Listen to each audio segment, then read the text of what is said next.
Well, good evening, everyone. This is a little later than I initially planned. Let me just quickly make sure.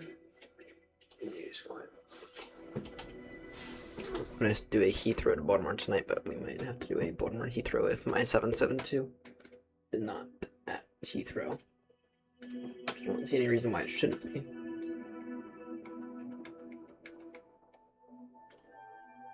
And that's because it is. So, someone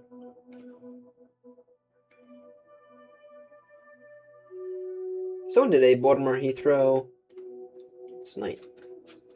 Which means right now, Baltimore is empty.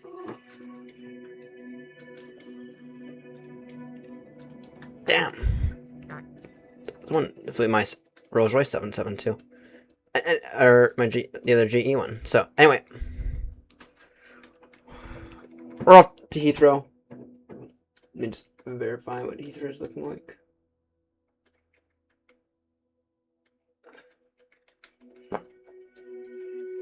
Taking stand 555 because that's where we left it last time.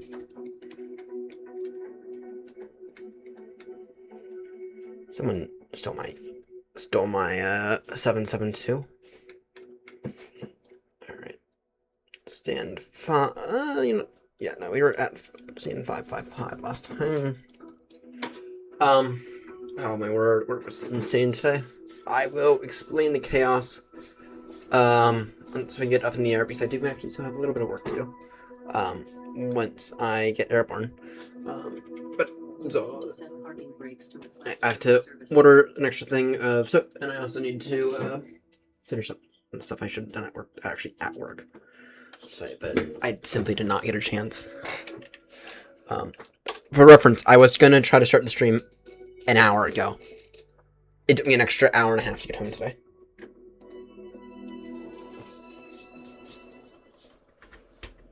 That's just for reference, just to be crystal clear. Now I want to get this thing up in the air in precisely no time. Speedbird. 22 Bravo. B772. See here, sim brief. Bird 22 Bravo, depart Heathrow, arrive Baltimore. Golf Yankee, Mike Sierra. So I'm just trying to get our flight plan real quickly. It's taking us all the way to the north today. What's our total airtime? No clue yet.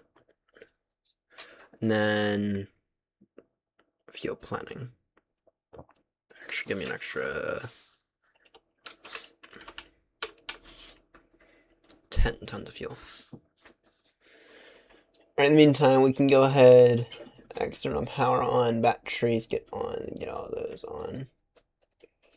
So we're going to try to make this a very, very, very quick departure.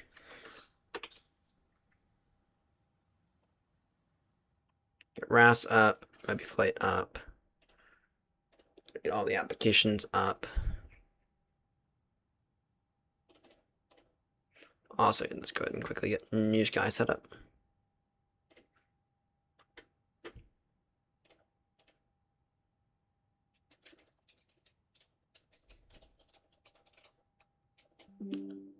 New Sky just crashed.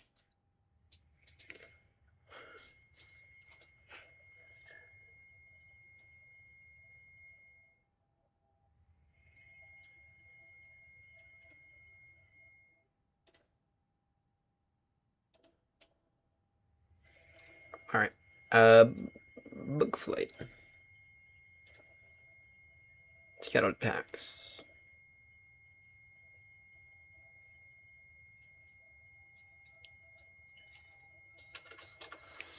To Bravo. To mine. Departure time 3:15. That will work. That will work just fine. Alright. Right then, let's go ahead and get in the air, shall we? In terms of all these lights. Okay. that going. Good. All right. So getting some screens up. Electronic flight bag. What was I about to say? Request data from SimBrief. FMC, sit in it, copy that over. Request SimBrief, set payload, set the fuel, select the route. Or should the fuel? How much is it? Fuel does it say you have on board? Good moment. The fuel? Yeah, but no. I gotta set the fuel again.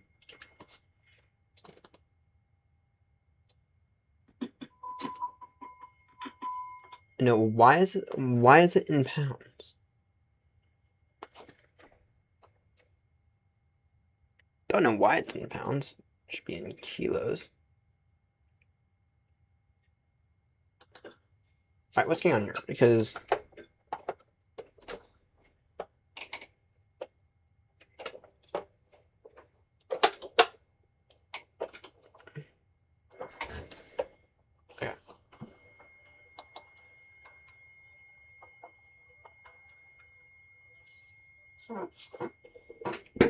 quickly.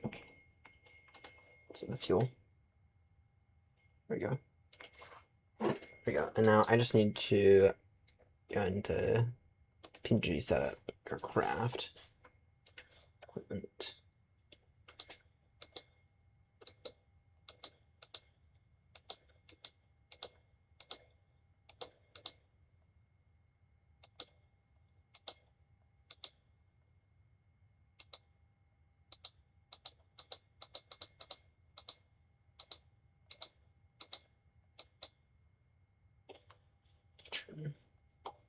Display is in kilos. There we go. We're taking 75 kilos. Good. What are we gonna be doing today? No clue. We're gonna be doing at 11:15 Zulu. Damn, that is late. All right. Anyway, route.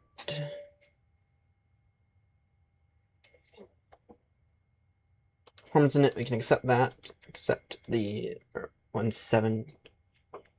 Alright, so we can find 420. Really? We're going up to 420 in this thing. That doesn't seem right. Why the fuck are we going up to 420? What did I file for? Okay, initial altitude 360. What the fuck?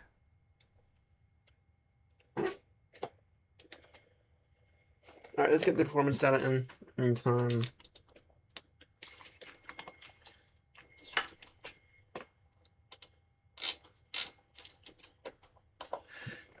Alright, let's see here. Heathrow traffic speedbird 22 Bravo with a radio check.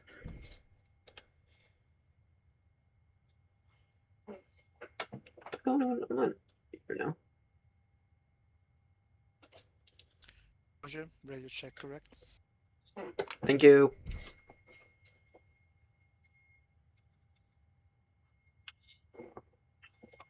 You're welcome. Thank you. I got you 5x5 as well.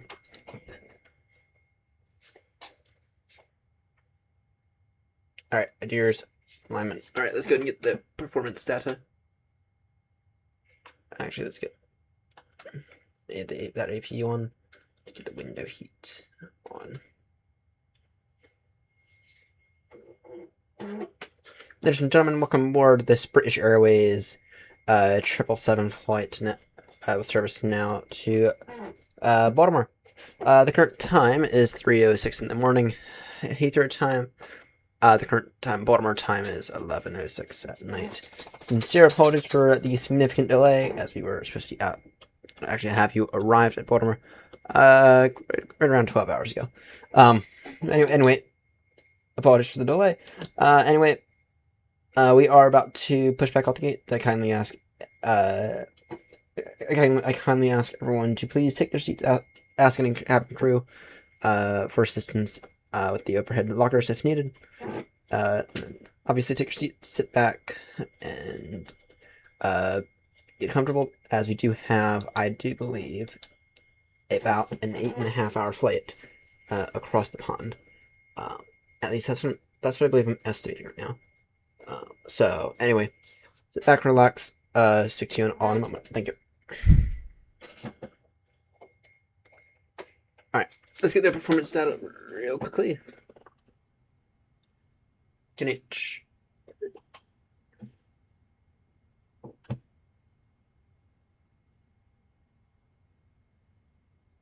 I'm curious what's in.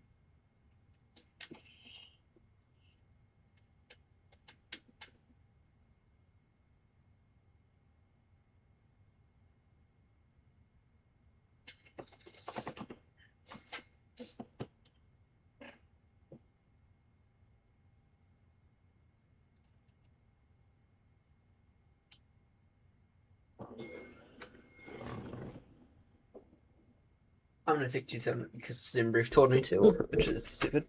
Let's quickly take a quick look at map graph. And what is the current Heathrow METAR is the bigger question.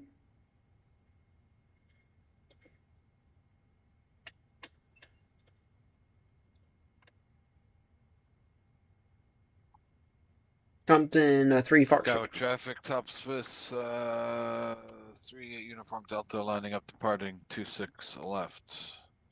Gatwick. Actually, no, it is 1013. Wow, that's a first. It's 1013, 220 degrees 3. No cloud detected.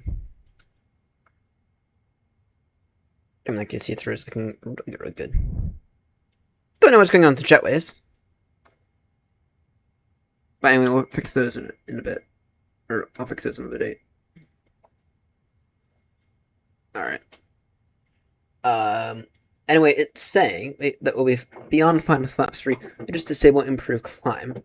It's saying we will be beyond final flaps 5.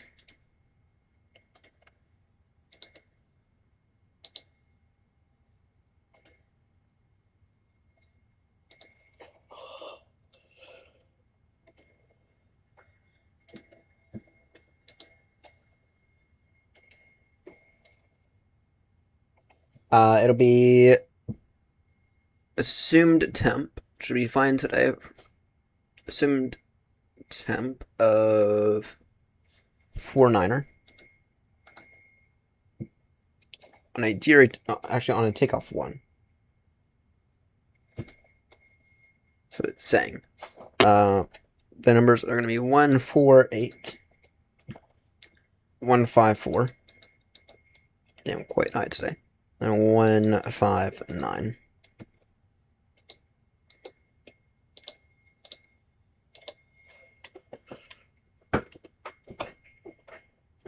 Alright, 27 right. To be right. Departure 27 right on the Compton 3 Foxtrot. Alright, there we go.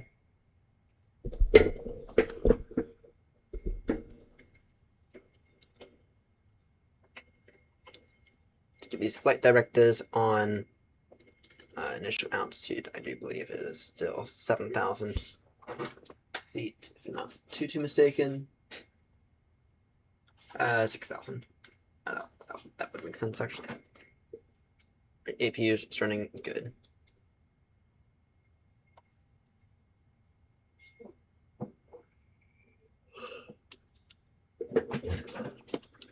Seen some wind. Wind loaded.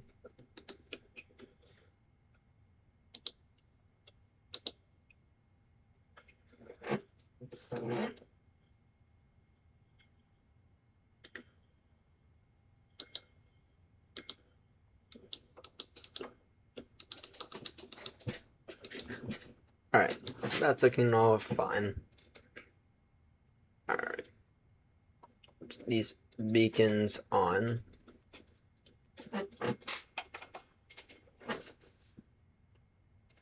Sure, we got some stuff in the centers. Wow. Yeah.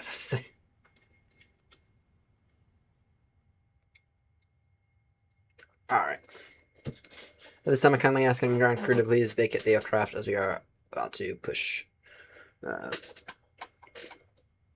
And cabin crew, if you can please begin your safety demonstration. Thank you. What do you guys think?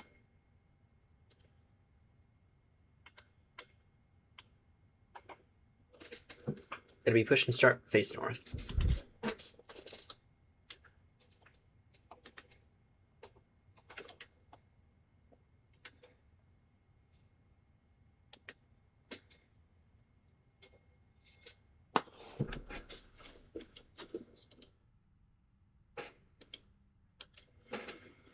Heathrow traffic, Speedbird 22 Bravo Heavy, stand 555. Push and start now, facing north. Heathrow traffic.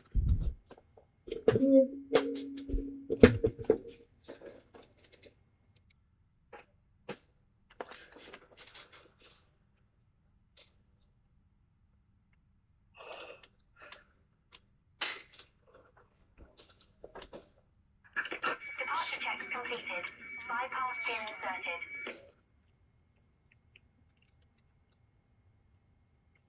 Yeah, I love you too. I love you too, bud.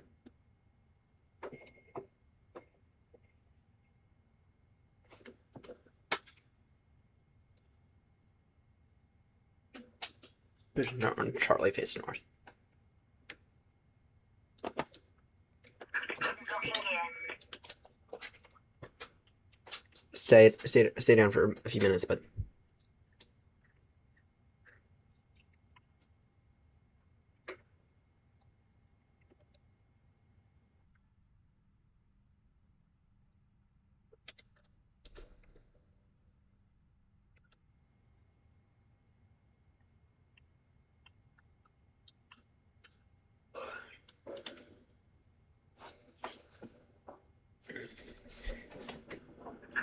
Release parking brakes, please. Parking brakes released. Commencing push. Due to icing conditions, please stand by for engine start until push is completed and brakes are set. Start. New sky.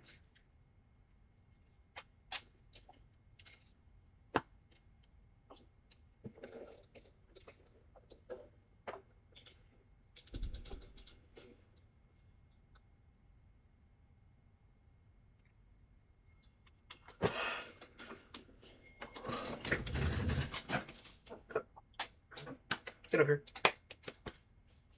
It won't leave me alone.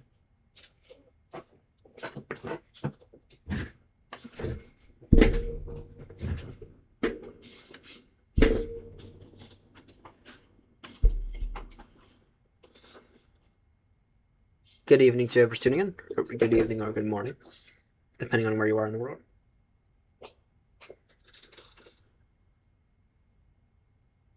Or if you're in Australia, I believe it is now afternoon. Either way, welcome aboard.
Please set parking brakes. Parking brake set.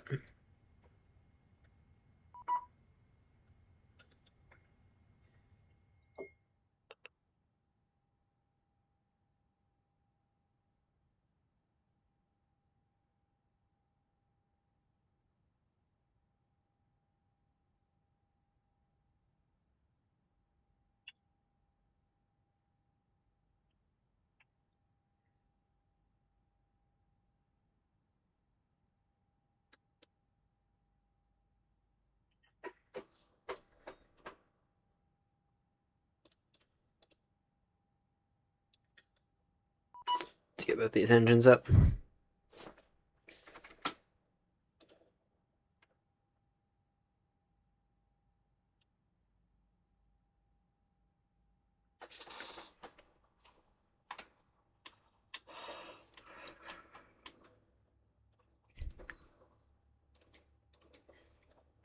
Cockpit to ground. We have a good engine start. You can disconnect. Taxi lights on. Let me turn off lights on. Alright.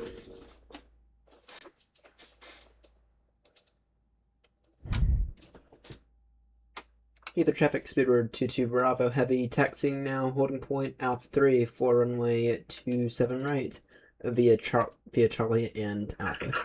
Heathrow traffic.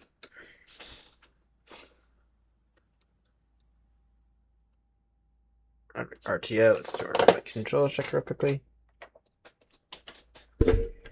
Full up, full down, full left, full right. Tow truck disconnected. Bypass pin removed. Heathrow traffic, speedbird 388, Airbus A320 at stand 515, pushing back facing north. Speedbird 388.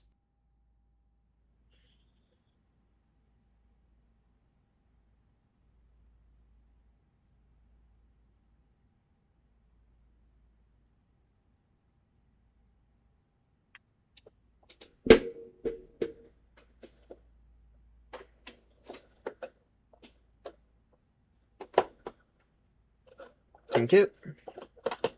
Okay, the shrubby's on now.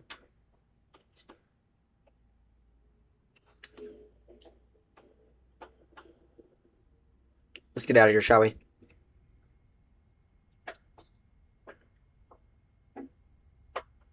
Now, once we're airborne, I do have a tad bit of work to do, actually.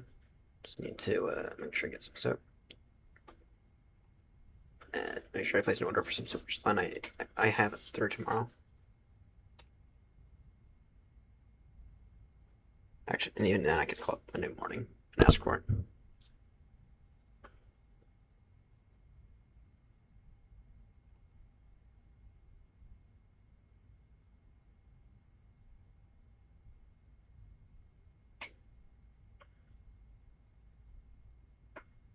Texting via Alpha.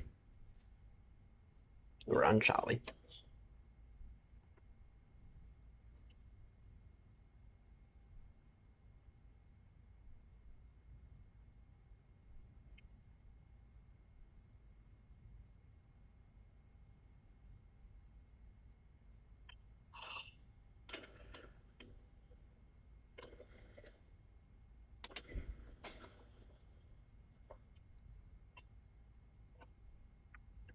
Cabin crew, seats for takeoff, please. Cabin crew, seat for takeoff.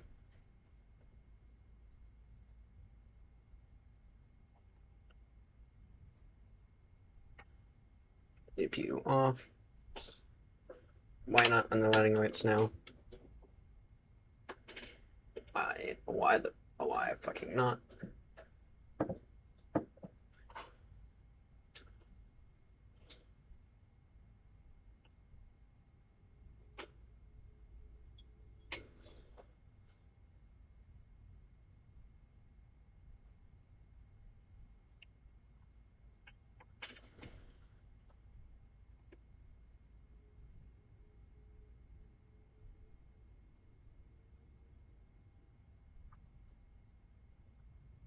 And this thing is not moving. This thing is moving for 75 tons of fuel.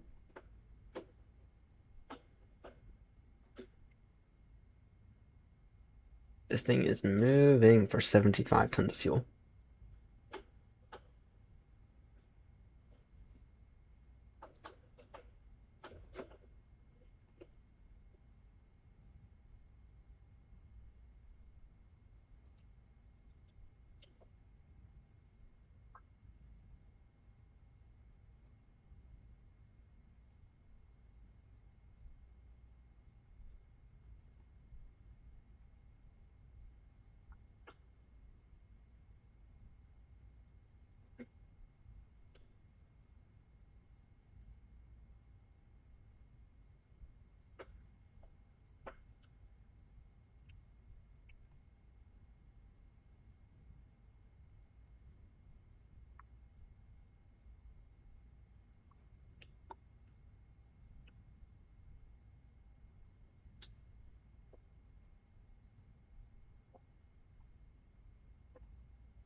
Alright,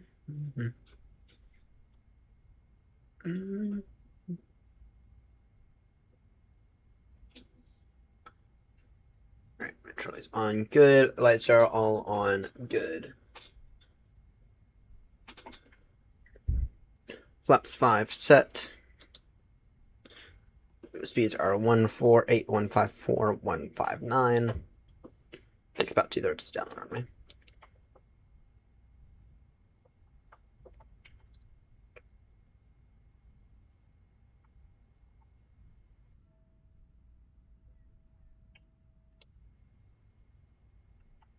Lights are all on good.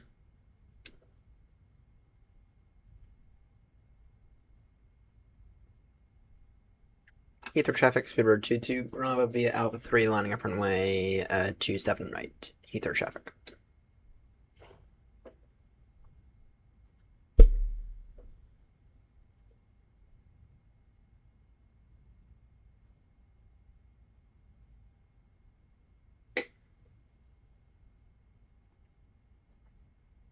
Heathrow traffic, speedbird 388, taxi to runway 27 right, holding point Alpha 1 via Alpha Taxiway, speedbird 288. Approaching 27 right. Lights are all on. Strobe is on. Good. All lights are on. Beacon. Okay, perfect. Flaps 5. On runway Perfect. 27 right. Alright. Autobrake RTO. Alright.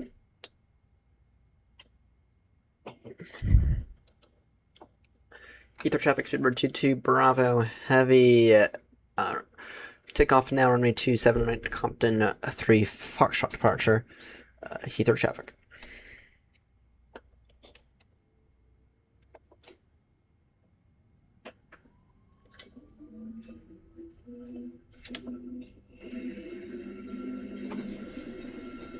Alright. Airspeed alive, good.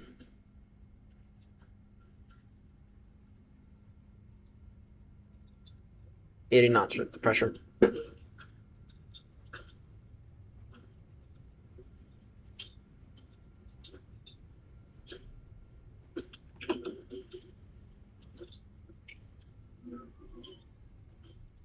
Into Heathrow traffic, speedbird 22 Bravo boarding.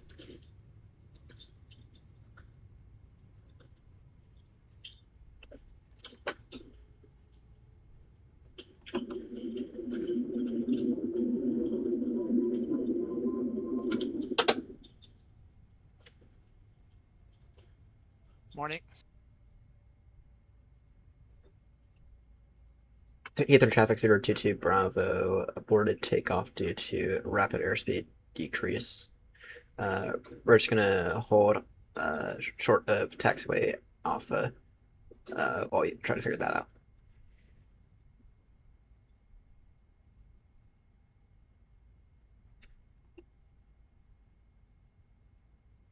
You just had to do an aborted takeoff.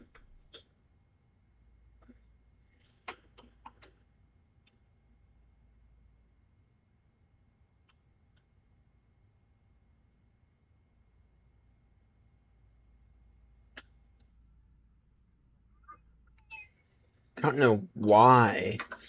Okay, we all saw that airspeed massively decreased, right? We all saw that, right?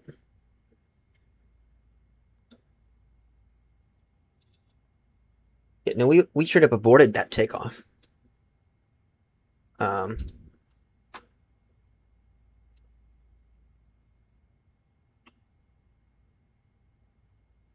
Ether traffic 022 Bravo. Heavy's gonna continue on Echo and then turn on to Bravo and hold short of the and just hold on Bravo for a few moments.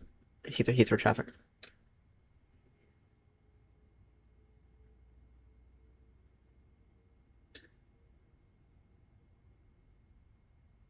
The engine's alright. We just had to do an aborted takeoff. I've never had to do an aborted takeoff like that.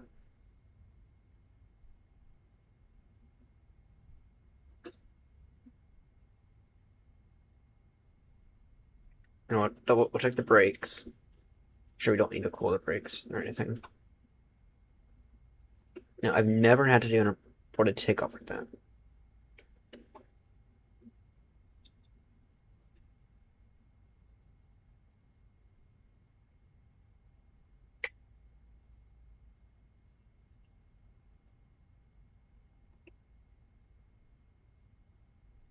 Either way, this is why we do an aborted takeoff in case we have any issues, because it's much easier to. It's much better to be on the ground wishing you were in the air than be in the air wishing you were on the ground. Much better. But it also allows us to keep any issue on the ground as opposed to trying to fly an aircraft that might have faulty engines or sensors.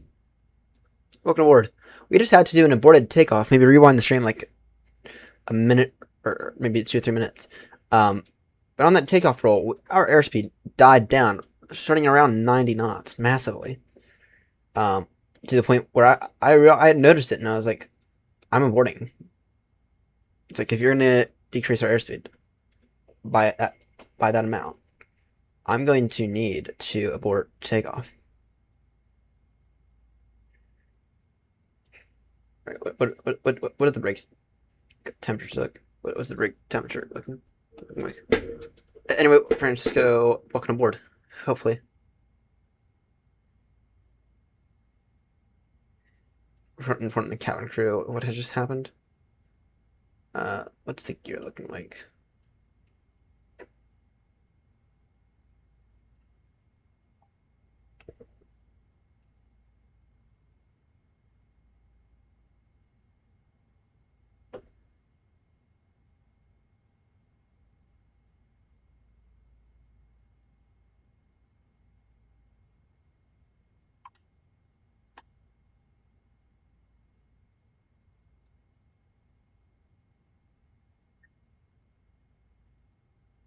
I'm not seeing anything wrong with the engines. I'm seeing a few things wrong with the tires, but that's to be expected.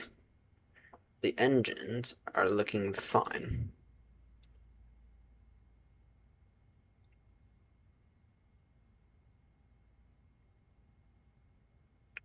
Though you should have a company departing A320 right there.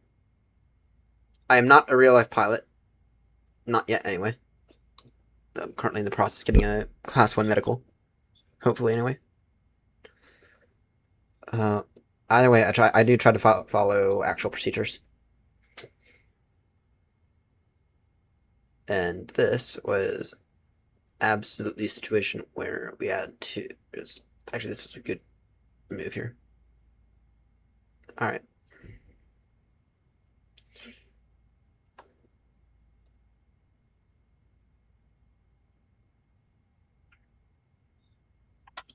Either traffic speed or 22 Bravo is going to give it another go.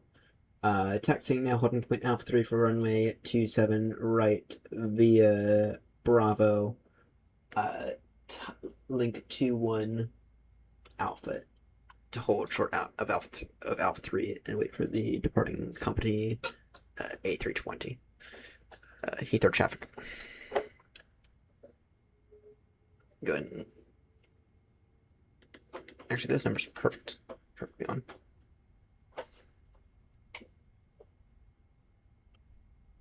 Nice. With that UK, I'm working on my PPL with that UK right now. Slowly. Still waiting on them to respond or to give me a date where I have like a seminar class. But anyway, with VATSIM UK, I am working on my PPL for VATSIM. That doesn't translate to real life though. But I passed the theory exam. I'm currently, I think, number 4 or 5 in that wait list, and I was told that someone should be reaching out to me here soon.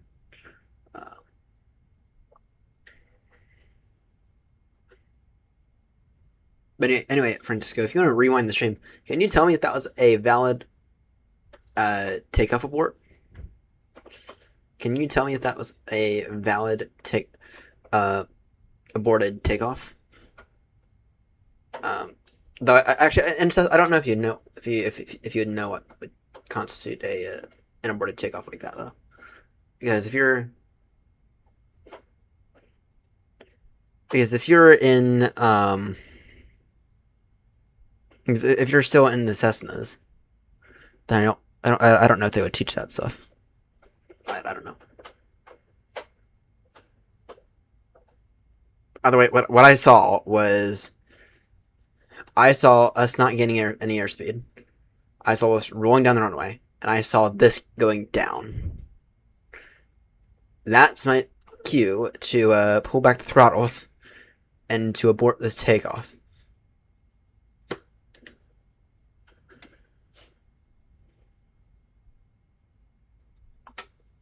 That was my cue to abort the takeoff.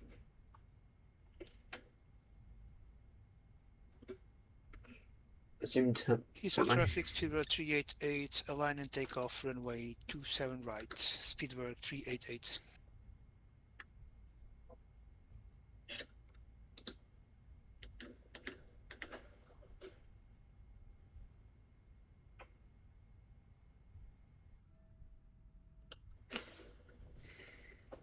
Cabin crew, everything's alright. Explain more in the air.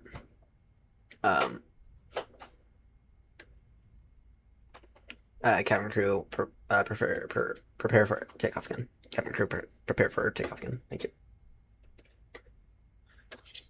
Heathrow traffic behind the departing company A320 via Alpha 3, speedbird 22 Bravo Heavy, lining up runway 27 right. Heathrow traffic.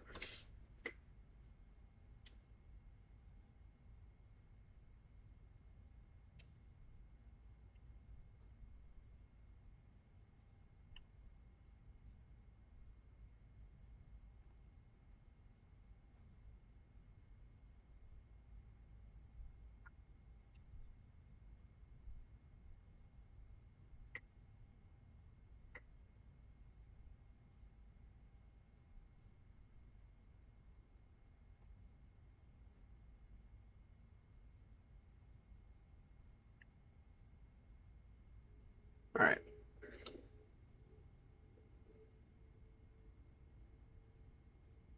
I draw on good. Approaching 27 right. Auto rate RTA again.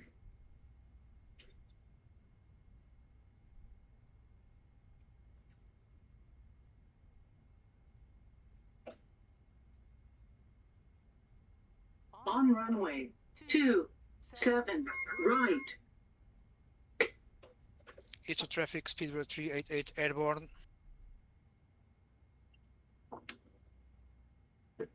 What's he passing? Rise Norton traffic, Rafair 675 will be 40 nautical miles from joining the ILS 25. So you saw what I saw then. In that case, you saw what I saw. So I'm happy I'm not going crazy.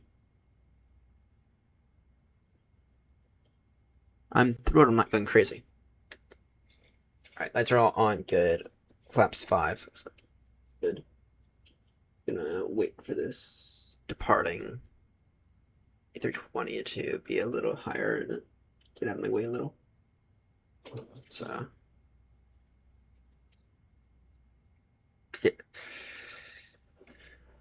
Alright. This happens again, we're going back to the gate, by the way. And I'll call it night on the On 777. runway 27 right. Yeah. On runway 27 right. Yeah, I'm aware. Heathrow traffic speedbird 22 Bravo Heavy. Takeoff again, runway 27 right, Compton 3 Foxtrot departure. Heathrow traffic.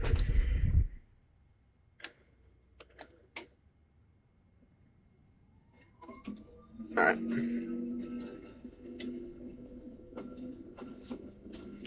You ready to take off when assume temp 49.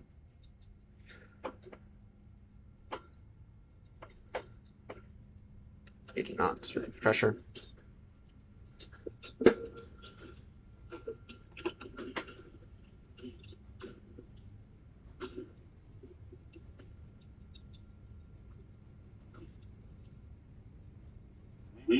B1 and rotate.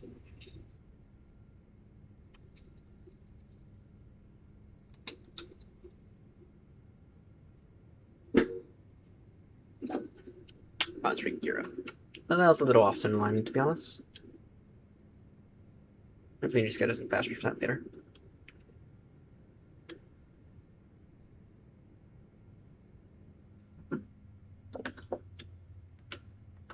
Flaps away.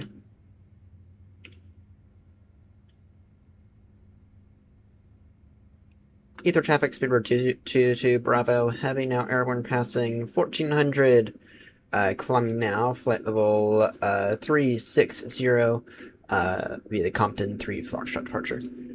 Heathrow traffic. Alright. I wonder if the tiny bit of maintenance that I did it, or if maybe it, the sim just had some weird winds for once, which does happen. I mean, that's always possible. I mean, it is Microsoft Flight Sim. They do stream all their wins for some stupid reason.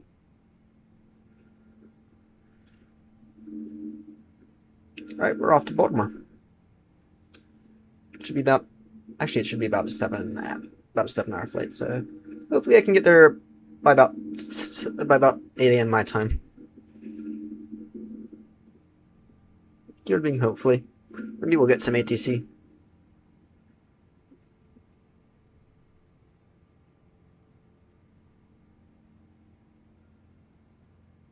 The 777 is amazing.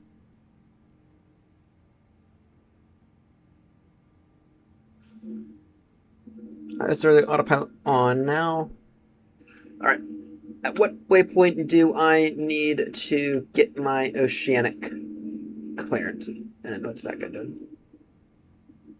That guy's a P8. Arriving into Echo Golf Victor November. I'm gonna keep an eye out for him. I think I see him right now. Alright, in that case, strictly follow the Compton. Strictly follow the Compton. Because this guy's gonna descend on me otherwise. I'm gonna ascend into... Well, actually... Yeah. Yeah, this guy is gonna end up... Oh, yeah.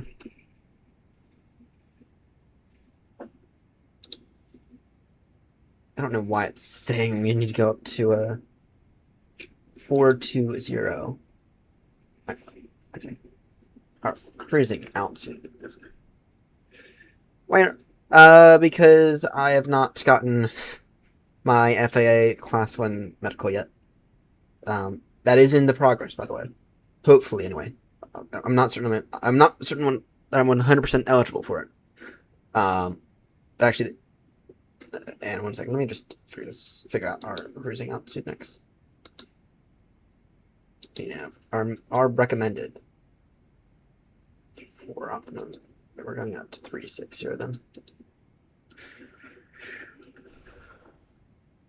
Cruising right now is 360 or not. I don't know why it recommended 4.2.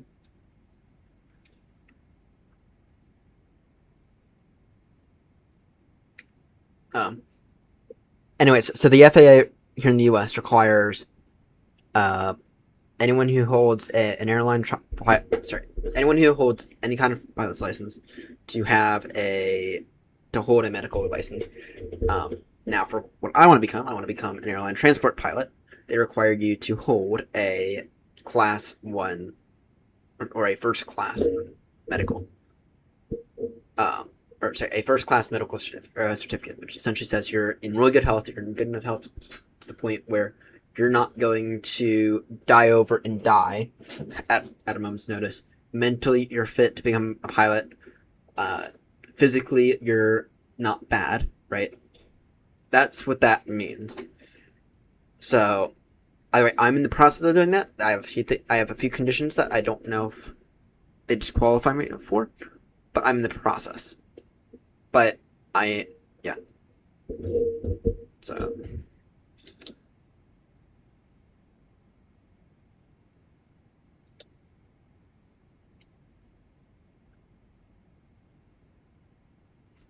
Not thinking about expedite climb. Climb right now. Final call Heathrow traffic, Speedbird 22 Bravo, heavy climbing now, flight level 360.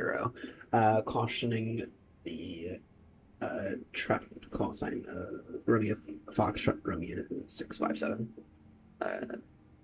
Cautioning the traffic. Heathrow traffic.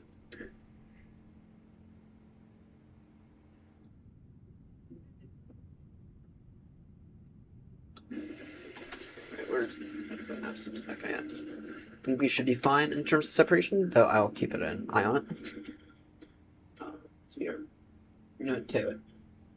Clear direct boot up. Or bud pay. Or mid pay.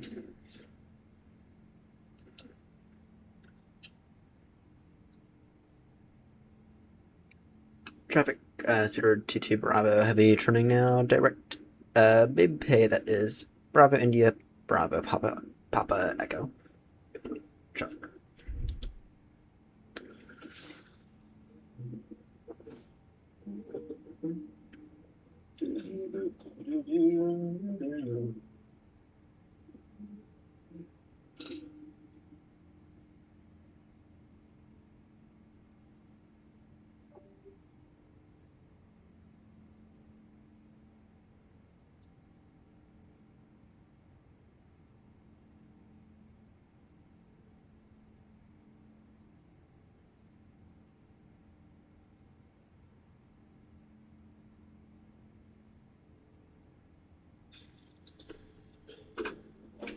Yep. That aborted takeoff should be a short. That one will end up being a short at some point.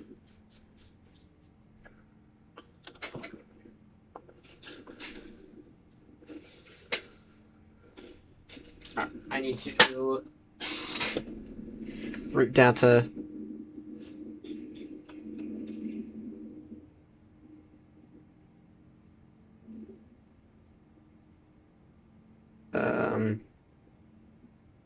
I think I have it. I need to quickly send it work for yeah, don't.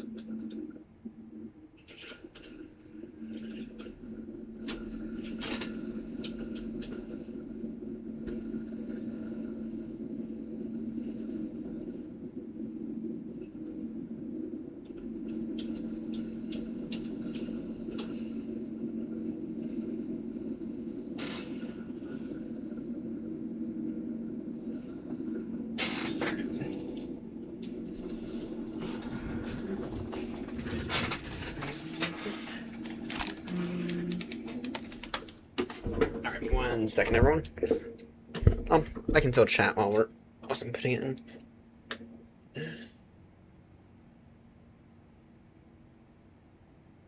Okay, what's been up with my phone today? Because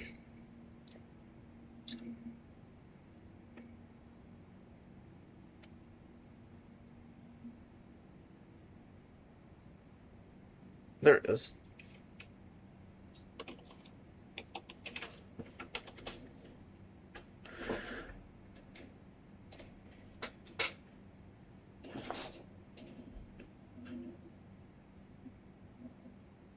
Signal.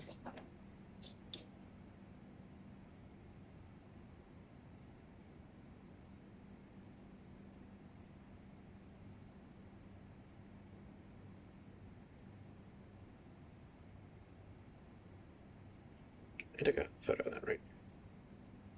I remember doing that. I did. Let's see here. Just once.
Alright, side solid was 5. Granola or parfait was 2. Medium fruit was 6. Small fruit was 5. Market was 3. And Southwest was 3.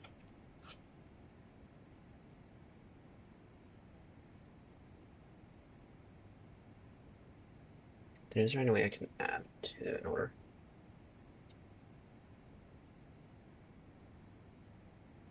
Because I need to get some soap.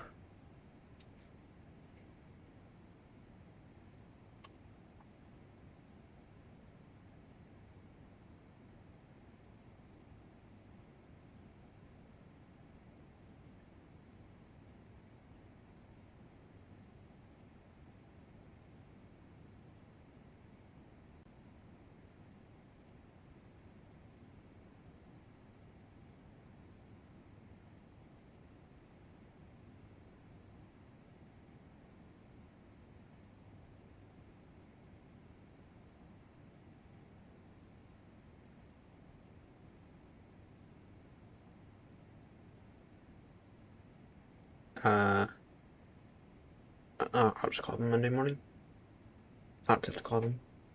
Make sure you put that in.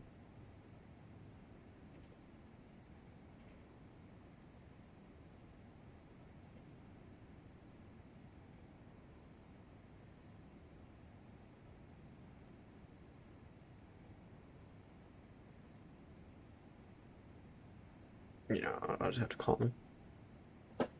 So I don't have any. So.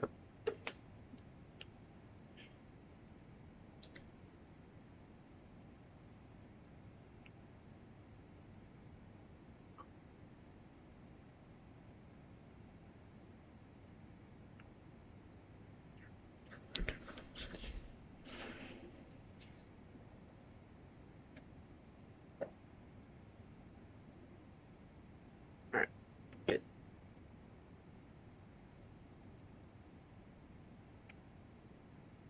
Alright, back in full. Alright, we are very much past transition altitude, which means we are standard pressure. Good. We are also way past 10,000 feet now. We can turn those off. There's the land lights, the taxi lights, and the runway turn-off lights. Alright, go ahead and break the cabin now. Ladies and gentlemen from the flight deck, this is the captain speaking. We didn't have to abort the takeoff there due to a bit of an airspeed issue. The good news is that everything is fine. Just a gust of wind that appears to have caused that. In the meantime, we are approaching our cruising altitude. We're gonna initially cruise today at 36,000 feet. Anyway, right now the current London Heathrow time is 3:52 in the afternoon. Sorry, 3:52 in the morning. The current Baltimore time is 11:52 at night. Should be able to have you there. Our current ETA for Baltimore is roughly speaking 9 a.m. Actually, hang on. So, sorry, roughly speaking, about 7:30 in the morning Baltimore time. Should have a relatively smooth flight. We are going quite to the north during this flight. Anyway, total flight time for today is about 8 hours or so. Anyway, sit back, relax. You have a fantastic cabin crew selected for everyone. Anyway, sit back, relax, enjoy the flight. Thank you.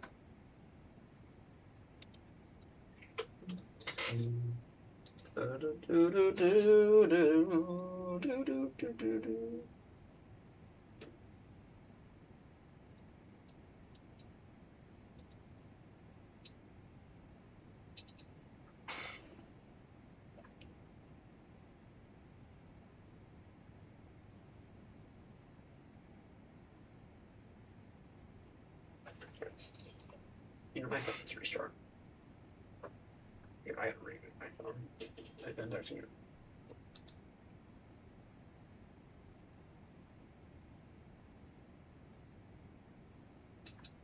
Maybe that was half my issue today.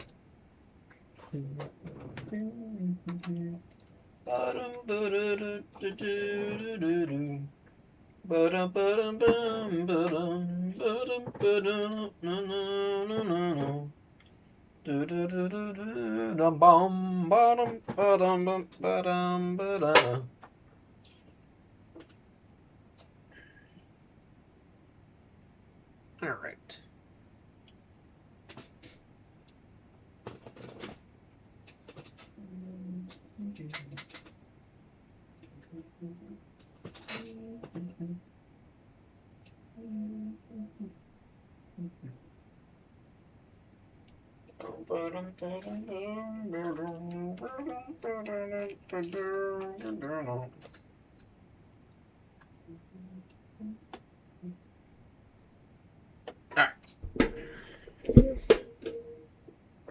So we are airborne. We are almost at our cruising altitude of flight level 360. So our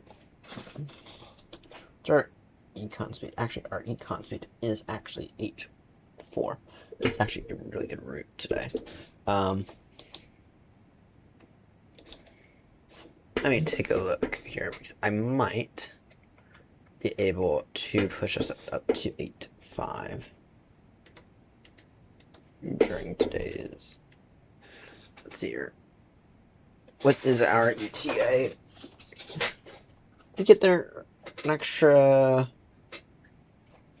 We will get there actually an extra 5 minutes earlier. So let's go ahead and put that in. We'll go 8.5 for most of the journey today. So maintain 8.4 while we climb. Yeah.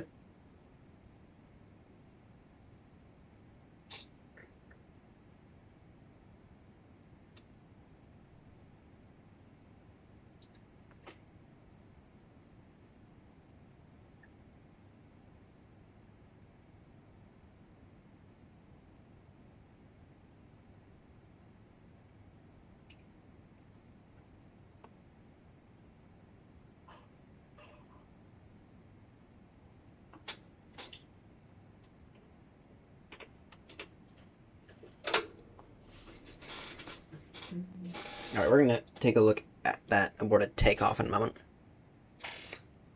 You know, I saw that airspeed go down. I saw that airspeed die off, and I knew that I should have aborted takeoff. All right, we're gonna go ahead and watch that aborted takeoff.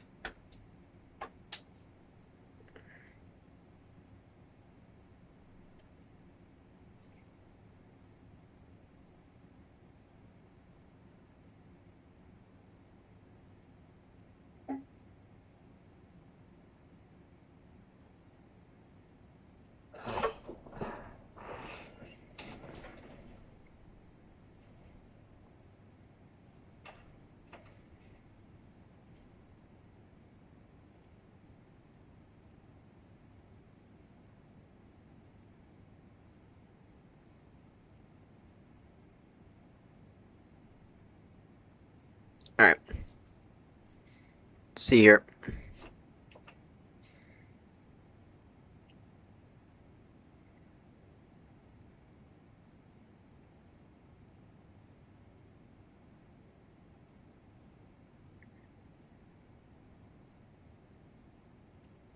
All right. Okay. So here's the we do. We line up on the runway.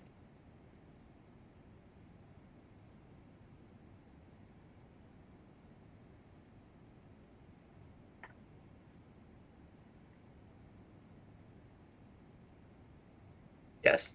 You line up on the runway.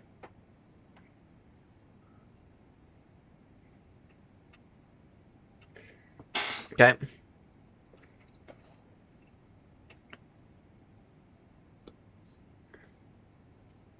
We need to get our oceanic clearance on across here soonish. Alright. begin the takeoff roll. What we're looking down at is this. Looking down at the MFD.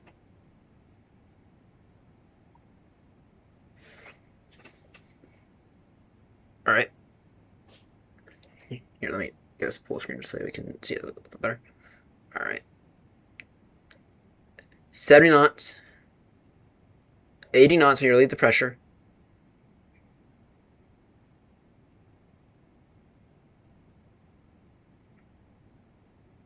And I don't know if I hit the brakes or what, because all of a sudden that airspeed flips down. I don't know if I accidentally hit the brakes or what happens, because that airspeed flipped down immediately. That airspeed flipped down. Let's watch that again. Alright, 40 knots. Remember, you're paying attention to this part. 60 knots. 80 knots. We've relieved the pressure now. 100. 120. And at 120, that looks like something hit the brakes. And I saw that airspeed flip in the complete opposite direction. And I saw shit. I saw. I remember seeing airspeed lost. Right. And I remember looking at that and being like, shit, I need to board this takeoff. So, I don't know what happened there, but I think but I reacted, I think, relatively fast as well. I noticed that we had lost the speed.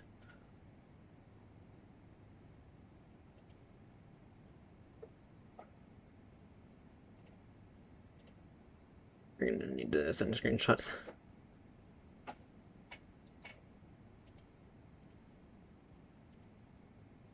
Alright.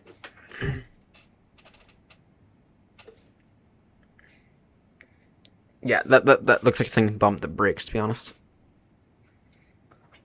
Because the auto brake was in RTO, the trigger, that would have immediately triggered a, that would have immediately triggered the aborted takeoff. Or, yeah. And then your only option left is pull back the throttles and fully abort. That's your only option left, unfortunately. That is at that point.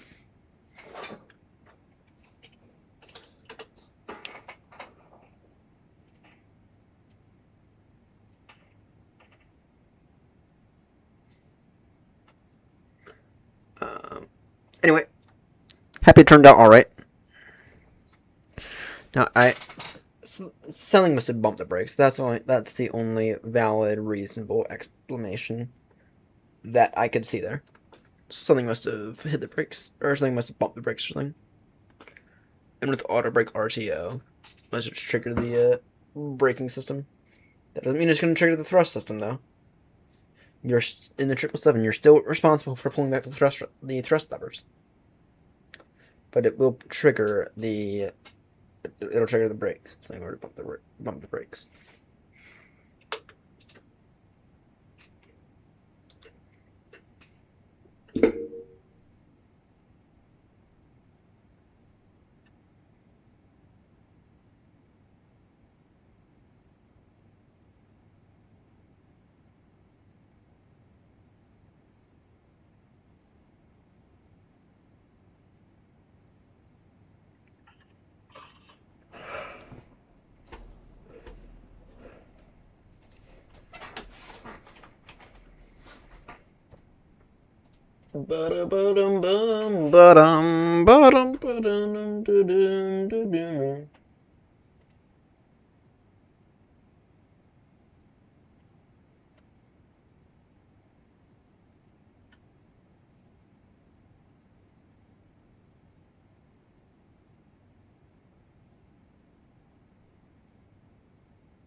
Yeah.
Right. We need to get our oceanic clearance. It's been a minute since I said this, actually. Nat track. Done with VATSIM. Request clearance. Tick 380-085. We are going. What track are we on? According to SimBrief. There we go. We are on track Echo.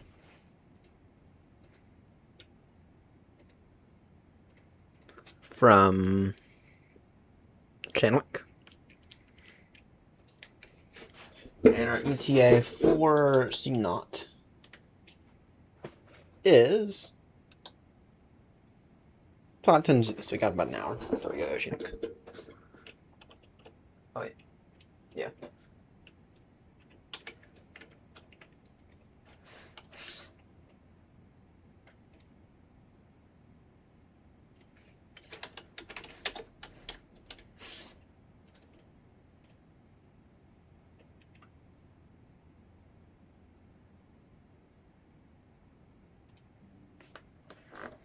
All right.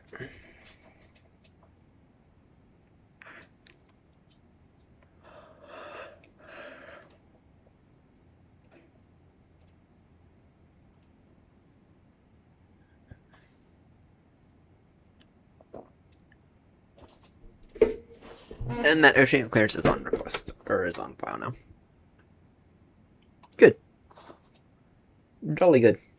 Alright. So we are off to Baltimore, where there is a plastic A350-1000. Let's see here. What's it? Kennedy. Nothing good at Kennedy. Nothing good.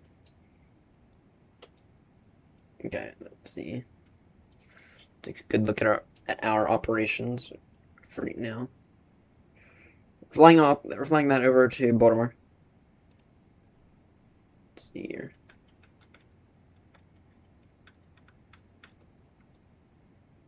Yeah, and you can clearly see our aborted takeoff in that. Pushed, went all the way down. Took off, aborted, probably about here, so. Right where the cursor is now. Rolled out, vacated. Then taxied back. Held there for a moment. Taxied back.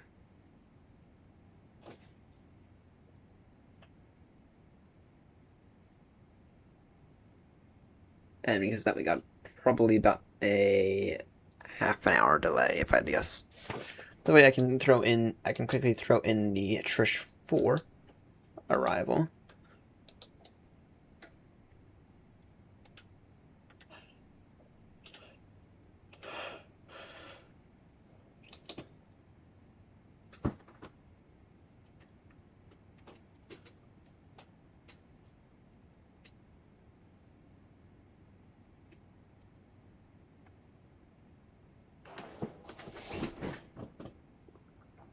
And I'm gonna expect it's gonna be an ILS approach today. There's a good chance that Kennedy or that Washington's gonna be online with by the time I get there. Anyway, to continue to look at our operations real quickly.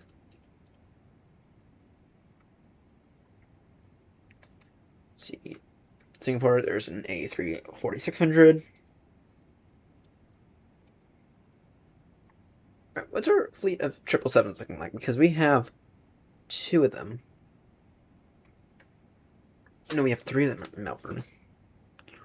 We may have to do a Melbourne to Heathrow flight, or we may have to do some repositioning flights over the coming days and weeks. By the way, we are doing another across the pond event here soonish. Very, very soonish. Anyway.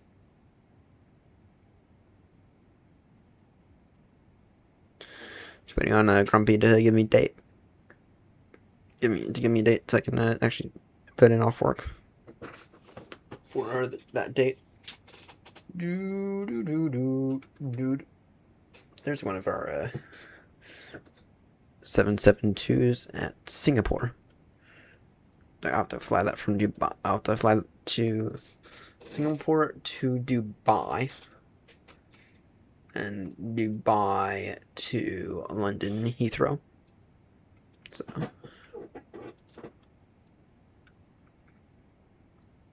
Let's see here. We need more 777-300s, which it's been ages since I last used the 777-300. I do need some more 777-300s. And I need to begin to fly that thing again because I'm quite rusty in that. I'm very, very rusty in the 777-300.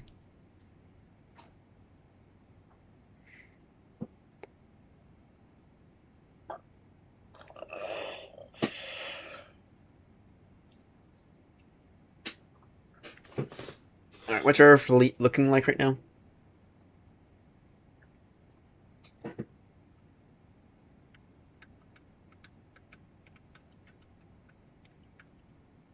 Let's see here. Our fleet of Boeings. Let's take a look at what our fleet... Or, actually, I'm curious.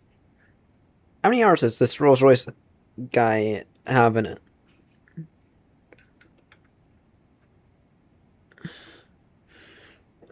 Only 157. That's interesting. 57 flights. That's 57 flights. And that one. It's by far, I think, our most popular 777. Well, the Pratt & Whitney is also quite popular. Oh wait, no, that first one, that GE one, that one has a load, so... But the 777 Rolls-Royce, now this guy's mine.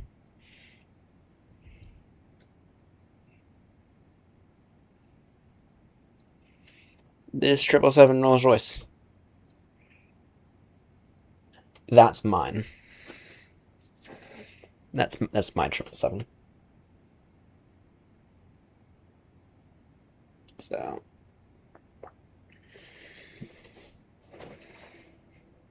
Ba-da-ba-da-bum, ba-dum, bum, ba-dum, ba-dum, ba-dum, ba-do-do-do-do. Alright, let's quickly take a look. I got an email here. An email, that's not important.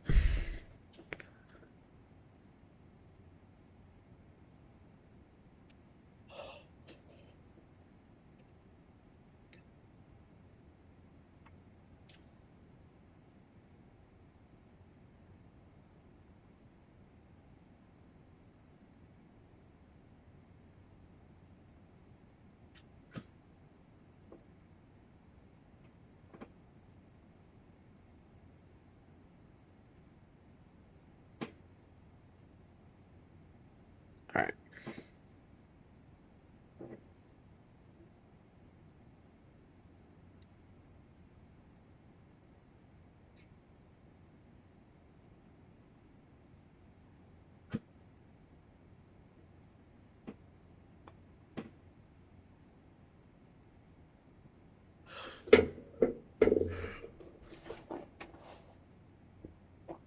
22 Bravo. I don't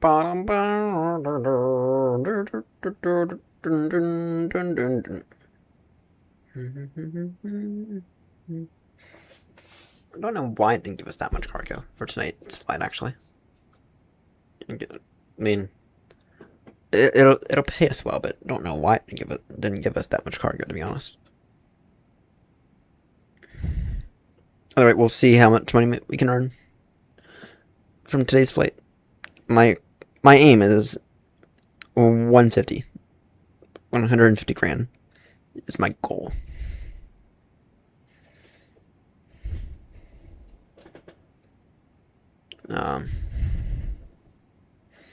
That is my goal.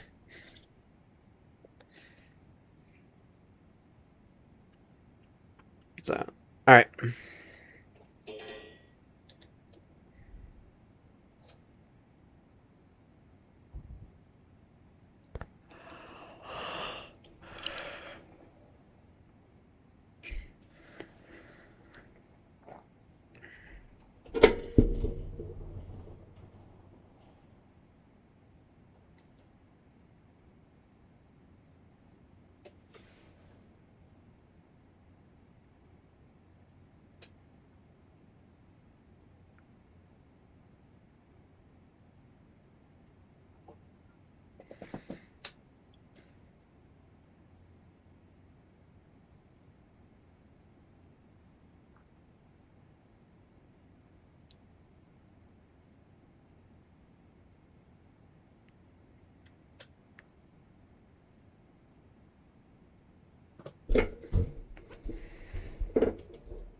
All right.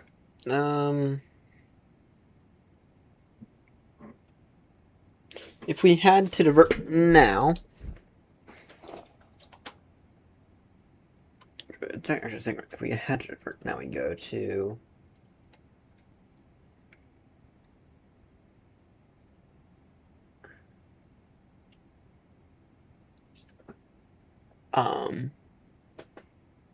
Echo Golf Foxtrot Delta.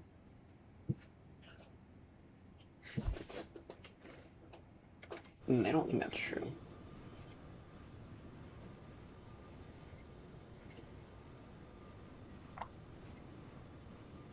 Yeah. Right now, if we had to divert, golf.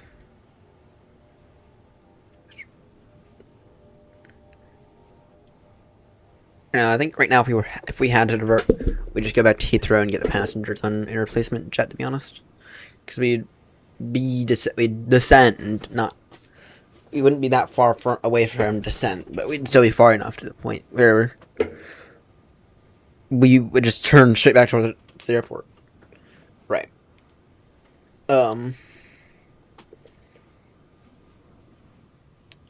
Yeah. So there's actually a situation. Here's actually an interesting phenomenon. We lose an engine right now. Where are we going? Right, because so in the idea behind this question, right? So right now we are here. Our options right now, if we had an engine failure, Dublin, right? Dublin is technically the closest airport to divert to. Yes.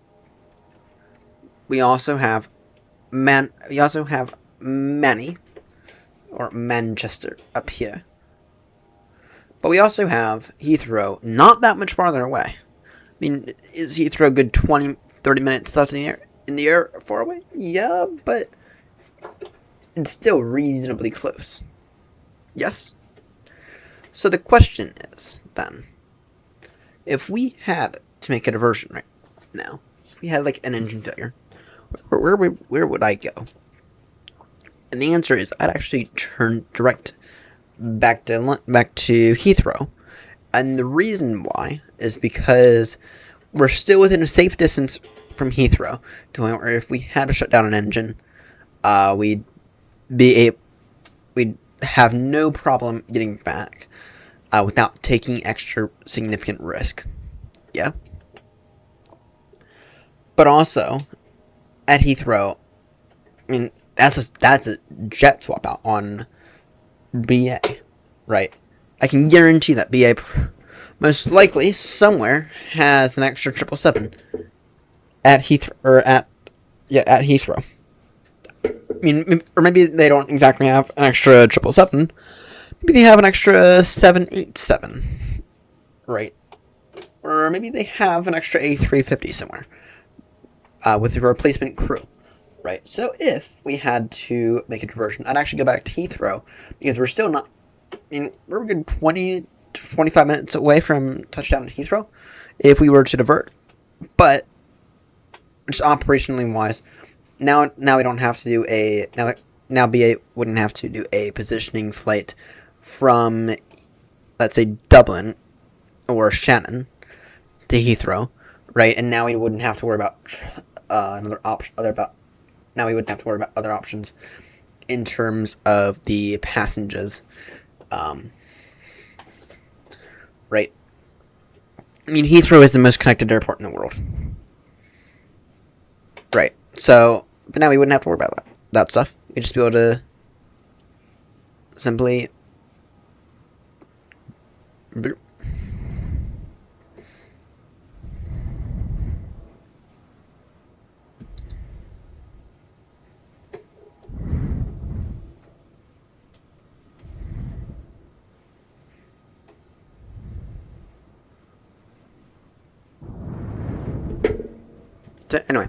anyway, right now, if I had to divert, I'd go to Heathrow up until Ravunu, most likely.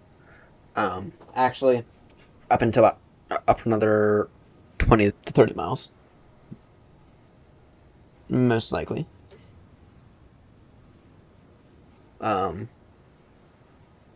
20 to 30 miles, then I'd begin to consider other options, including Manchester or Dublin, and I'd most likely actually go to Manchester because I've been in and out of Dublin a few times, and although Dublin is 777 capable, it's just barely, to be honest. I mean, it's not Baltimore bad, but Dublin's very much meant for A320s, A321s, A319s, 737s. Though Dublin is capable of 777s just fine. Here's what Dublin looks like. In case anyone's curious. I mean, over here, these are all the stands available. These are all the stands available here for heavy 777s. And you also have this area here, but now you're busing passengers potentially across an active runway. They're taking off through that center runway. Rather, we take a look at Manny, which is right here. Manny is actually, to be honest, almost a purely heavy airport, right? So you have all these stands here, all of these stands right here. You have a few others scattered about, right? I think Manny would be a much better option. And then, I mean, obviously Heathrow is a good option. Heathrow is the best option right now. There's, of course, the best option because you have all of those heavy capable stands, and essentially you have all these right here. You have all of these right here. You have all of these. You have all of these. All these. And actually you have a bunch more over there. Right, and then at Heathrow. The only ones that are not really heavy capable are some of these. Yes? So, anyway, right now, if I had to turn, I'd be turning back towards Heathrow. Now, that said though, in maybe another 10, 20 miles, maybe my best diversion point might be Manny instead. So, either way, interesting shit. Interesting shit. Of course, we are on our way to Baltimore. I think tomorrow we're expecting some rain, so we might end up having to go Cat 3 on 3-3 left, unfortunately. If anyone's curious on where we're off, what stand we're going to take at Baltimore. Our options are Echo 1, Echo 3, or Echo 5. Usually it's going to be Echo 1 for BA at Baltimore, though I have seen them at Echo 3, and then I don't think I've ever seen them at Echo 5. But sometimes there's a charter airline opts to park a 747 up at Echo 1, and then BA gets moved over to Echo 3 instead. Anyway, we have right here's the international terminal of Baltimore, and it's not bad. And I think Heathrow is a little bit nicer, but it's not bad. It's not horrendous. So anyway, here's what our flight route looks like tonight. It is go all the way up. We're going all the way up, and all the way down. It is. So for reference, the lines about here, we are going all the way up tonight, and I think it's because of weather. If I'm not too mistaken. Here, we're going all the way to the north tonight, so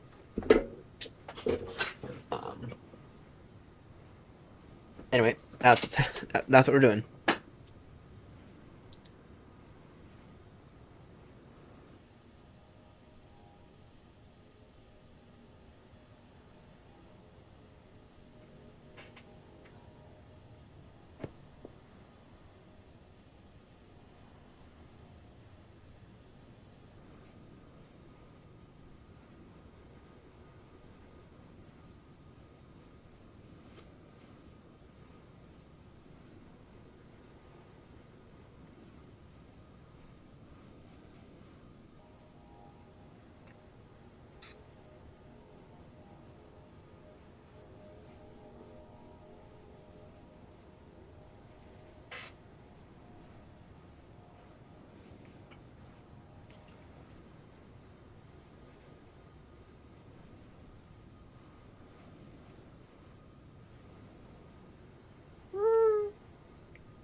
Alright, anyway. Take a look here. We'll be going Oceanic in, roughly speaking, about 40 minutes or so. What should we do during cruise today? I'm thinking I'm gonna work on some of my VAT UK material for my S1. So I do need to begin working on that.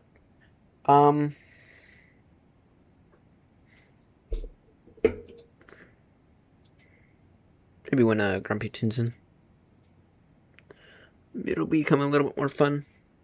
So I'll tell everyone what happened at work now.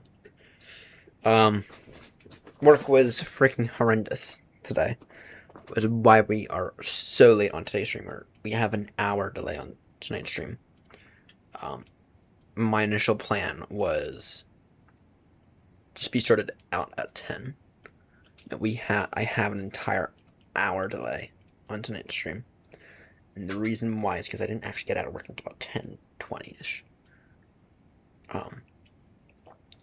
The reason they gave me the two shittiest closers, and the money was wildly off. So it took me 50 minutes to figure out the money. I still didn't figure out Yeah, I still did not figure out the money. It's wildly off. Somehow my drawer was short $20. Somehow the store was short 11, and then somehow an iPad, which doesn't do cash, was short 11. I have no clue how that was the case. Straight up, no clue. And I recounted all the money in the story in the store 3 times, and I came to the same conclusion 3 separate times.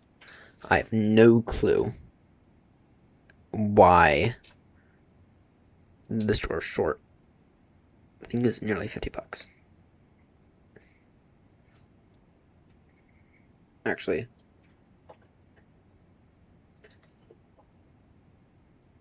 let me do the calculation.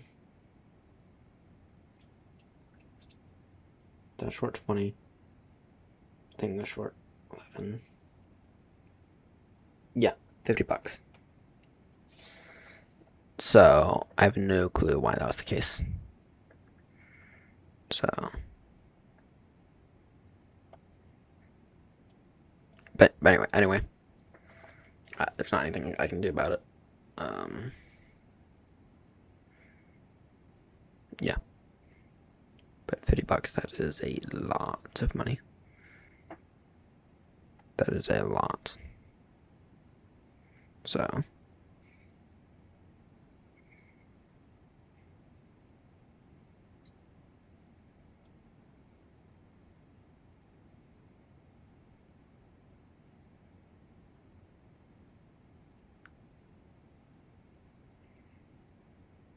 But anyway.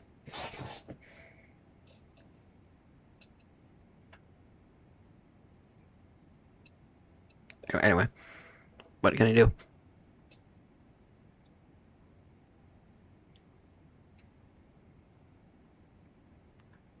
So there's not much I can do, and it's like the weird thing is that it's all short in different places as well, which is the even more stressful part. It's all. I mean, if it was like $50 short in a singular area on a singular register, then I'd say okay, something's. I'd say okay. I'm probably missing a 50 somewhere. But no, it was $50 short in 3 separate areas. That's $50 combined from 3 separate areas. And that I just have no clue.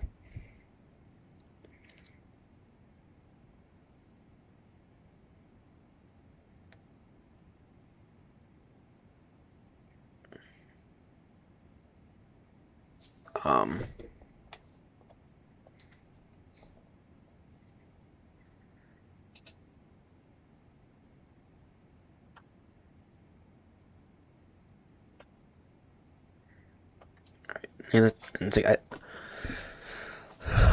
I don't know what's the case, but I think that what kept happening was I think people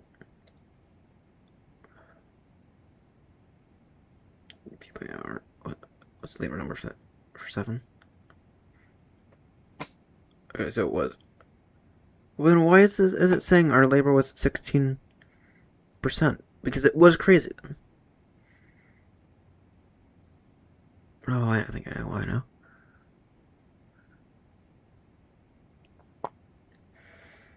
No, it's okay. No.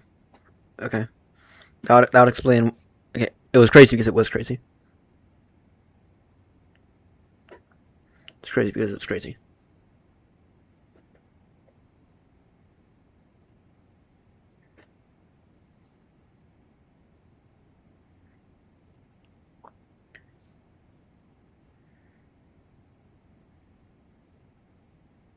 I gotta ask someone about this because this is annoying. Okay, so essentially, we pay attention to 2 numbers in terms of how much money we make. We pay attention. We pay attention to 2 numbers. Period. We pay attention to our labor cost, and then we also pay attention to our speed of service. So we aim for about 19% at least, or we aim for about 19 to 20% in terms of labor. And now I understand why I thought it was crazy, because it was. It's 13. Let's see here. At 3 is 10, 4, 11, 5, 12, 6, 13, 7, 13. And I lost people at 7.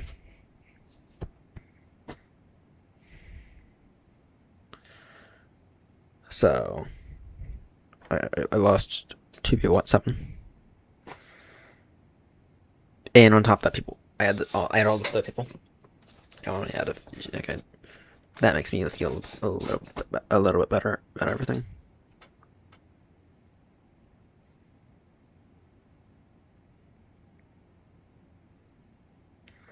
Why is that saying is that 16%? Because that's not the case. I don't know why that's the case. I don't know. It's clearly not the case.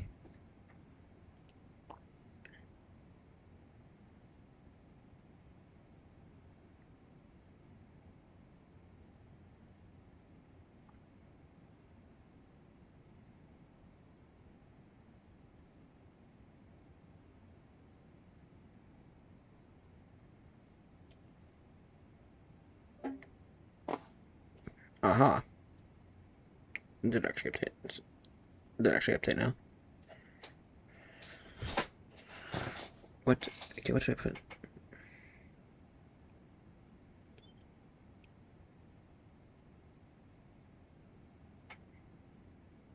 Okay.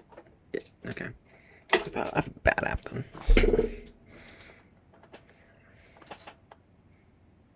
1091, 15, 67, 16.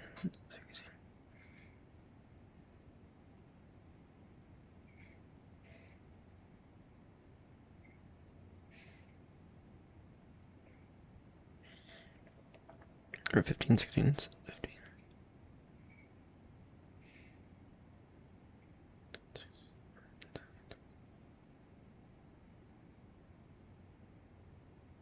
Alright.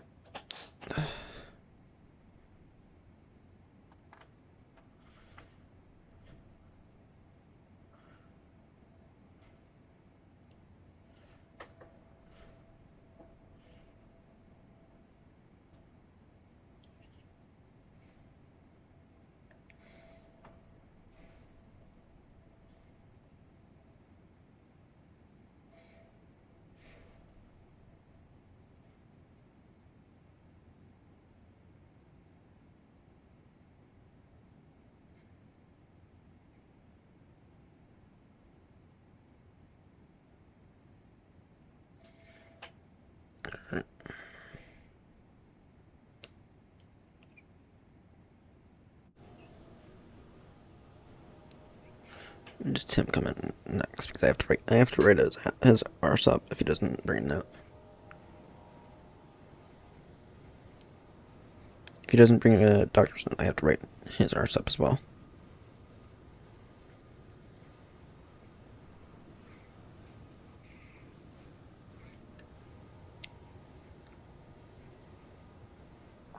That comes next Monday.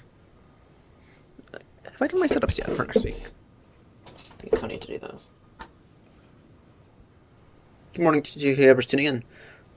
We are on our way over to over to Baltimore.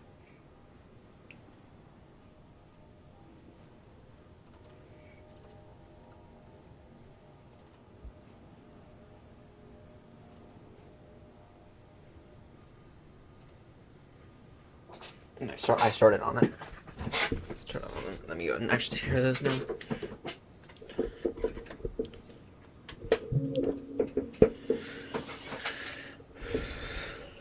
Actually, I'll do this again because that worked out really well. Runner.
Alright.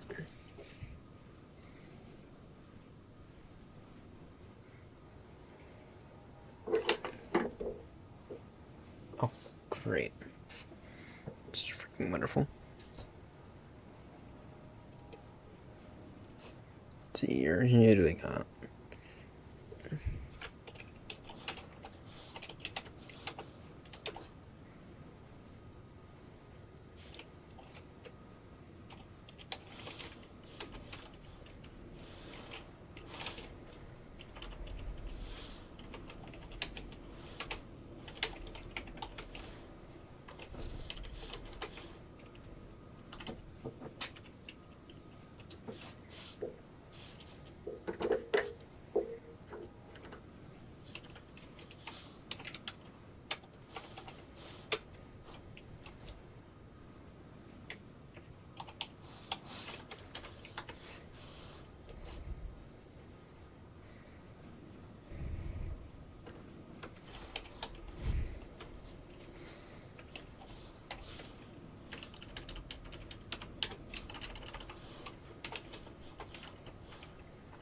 Alright, Kyle and okay.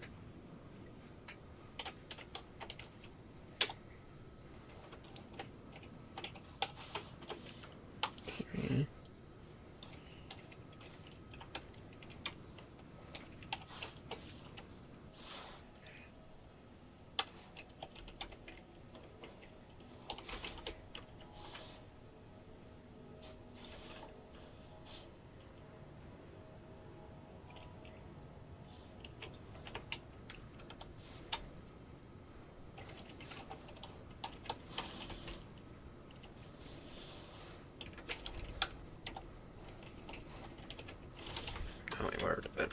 Oh, it's gonna be it. God, same shift. Damn it. It's gonna be fucking annoying.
Let's see.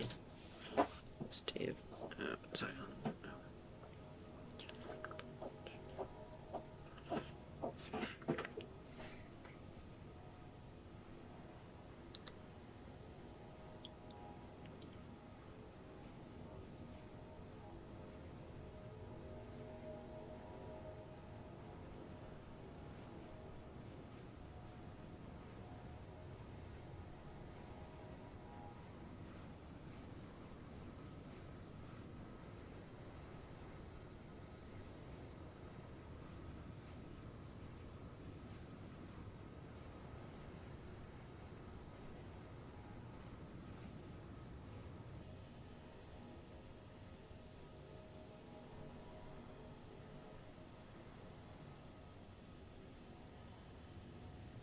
Alright, I'm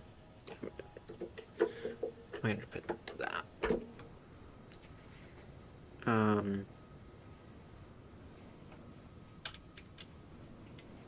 You know what?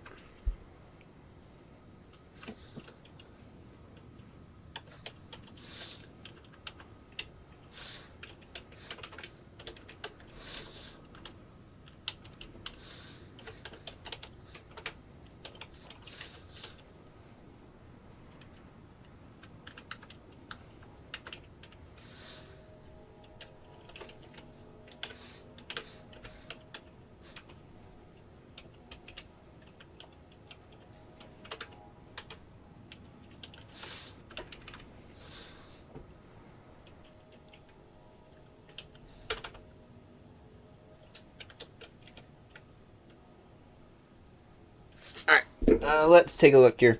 It's a bit of a mid-flight check-in. I just while I finish up some work.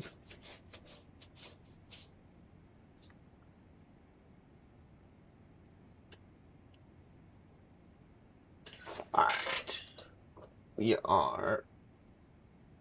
We should be oceanic. Or we should be going oceanic now. Current ETA for Baltimore now 11:06 Zulu. That gives us an ETA of roughly, speaking about 7:06 in the morning. My time.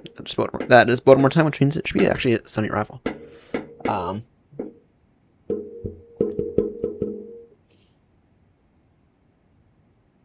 We have a set climb in at time 6:56 Zulu. That's in about an hour. Or sorry, that's in about 2 hours. A little over actually. But right now we're estimating Baltimore with 22 tons of fuel. Yeah, not looking too shabby.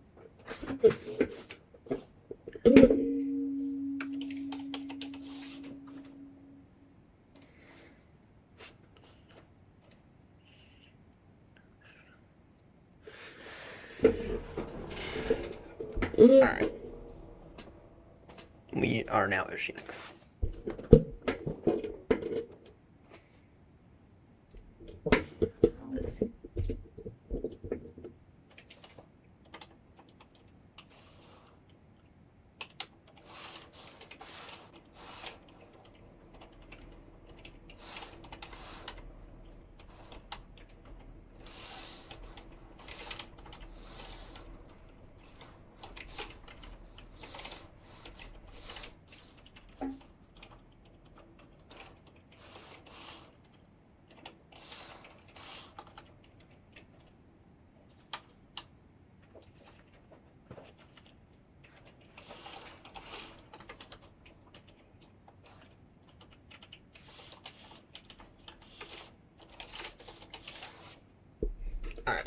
Alright, let's take a look here.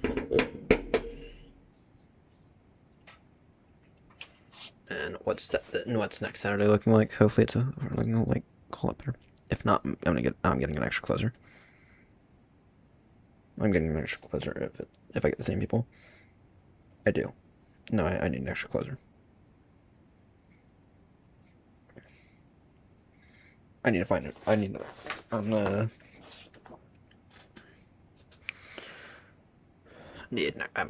I cannot do the same closing shift I had today.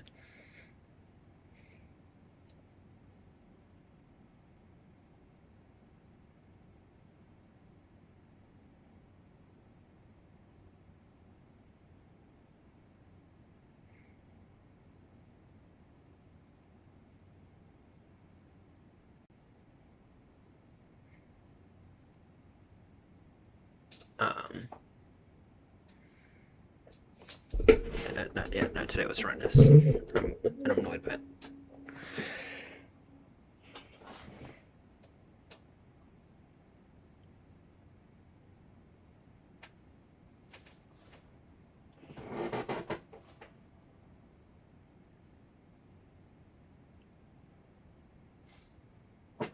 I'm annoyed by it because I cannot do both. I cannot do both of them. I can do one of them. I can't do both of them. That is a deadly combination. I have two staff members who are slower than dirt, and after a busy Saturday, and I'm expecting these Saturdays to be busier. I cannot do this combination with the slowest people on the planet. Be like, yeah.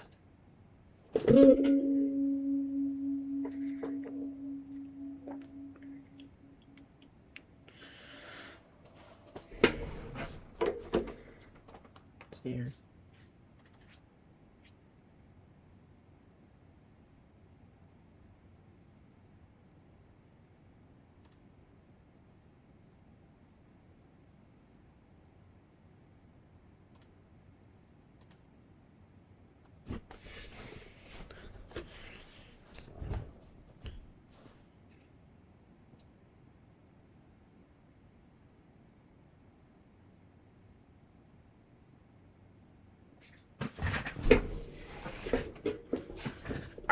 Let's focus a little less on work right now. I still have a few things I have to do, or I still have one thing I have to do. Actually, I might wait till later. Yeah, let me actually send a message. Let me schedule a message to send now, and then I'll ask about it later.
Like I said, we'll have to do that a little later.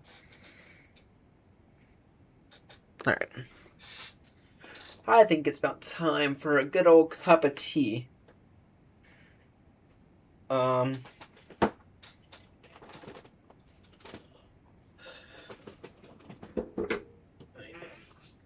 of tea time?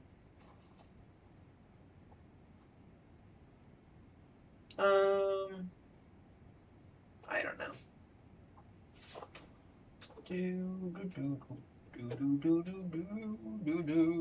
Bottom, bottom, bum, bottom, bottom.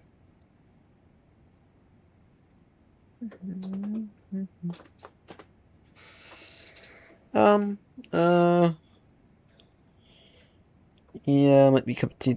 Might be cup of tea time.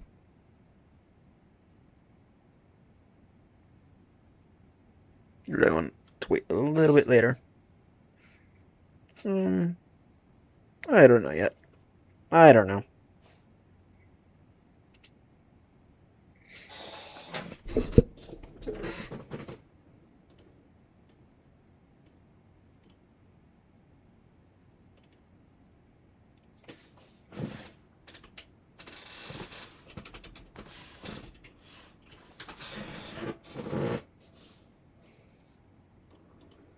Let's take a look at who's online.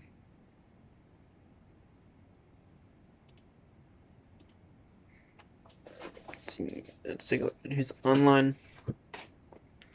We got plenty of aircraft crossing the pond tonight.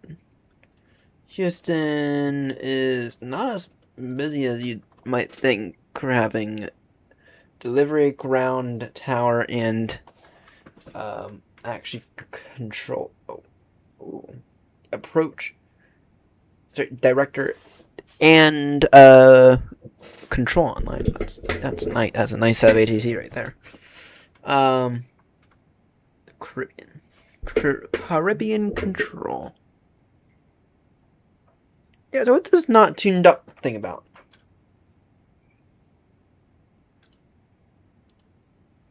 Is that like, okay, the slots booked and they're not on yet, or I don't know what that means.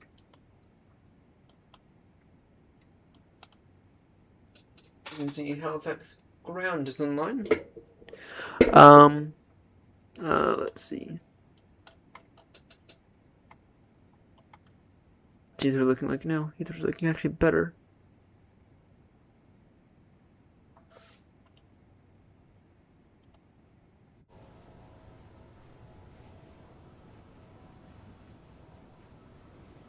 They're off to Cape Town Dam.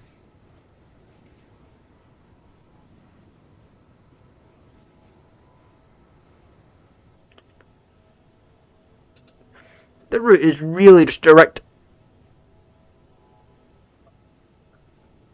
No, that's not a valid route, mate. That is not a valid route.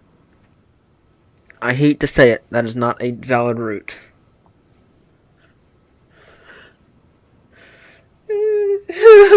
That is not a valid route. I hate to say it, mate. I'm not gonna lie, I don't think that's a valid route. Direct Mexico City. In a 737-800 as well. Yeah, no, that's not gonna happen. Yeah, no, that's not. I hate to say it, that's not gonna happen. Ooh, a 777 headed to Cairo from Heathrow. Now that is a route. That's a quality route right there.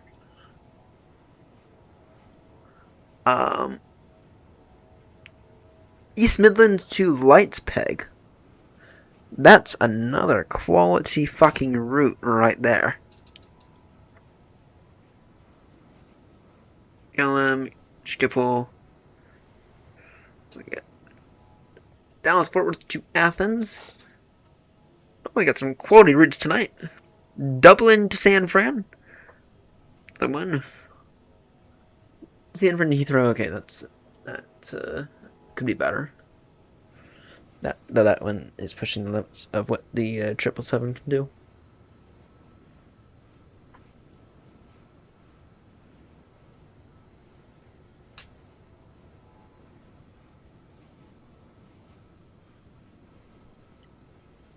Scandinavian, that's not really quality right there. Let's see. FedEx. No, that's not really one. 246. Heavy. Yeah. Okay. I can see the people are flying the A340. Let's see, here we have Iberia going to Mexico City from Madrid. This, no clue what that is. Frankfurt to. Sort of down there. Interesting.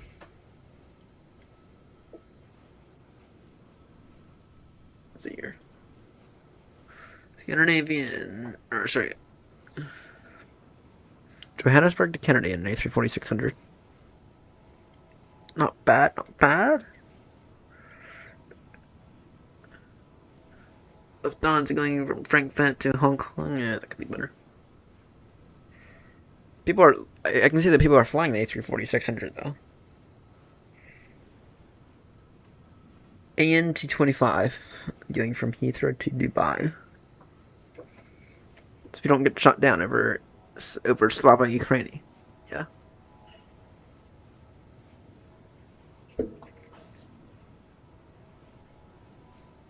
Oh, okay, not bad. I got some decent routes going over on this part of the U.S. Virgin Boston to Heathrow. Kennedy to Heathrow. Let's see here. Stats. Alexa, turn on Ryan's desk, you bigot.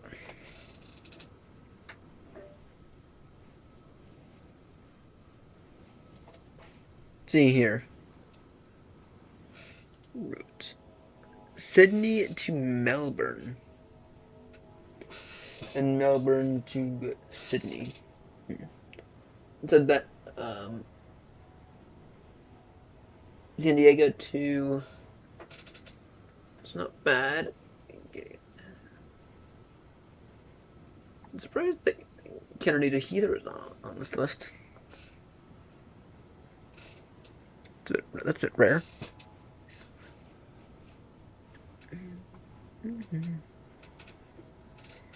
That's rare. Even Kennedy to LAX. Okay, is there only one person doing that? Kennedy going from Heathrow, going from Kennedy to Heathrow? then.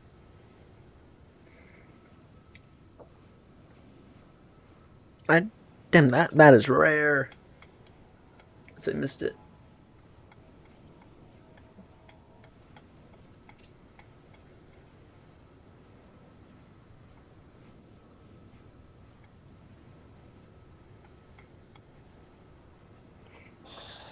Yep. Yeah, so Kennedy to Hong Kong right now. There's three people attending that.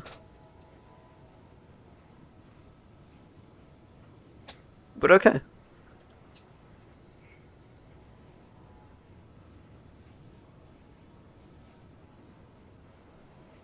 Okay. Sorry, my neck. Get some milk in a moment.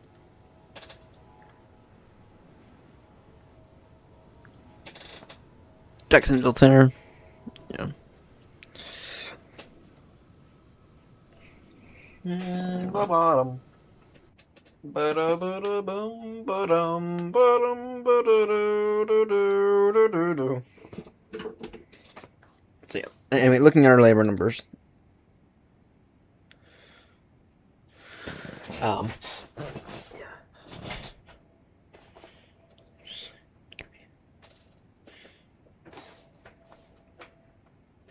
Yeah, because looking at our labor numbers, even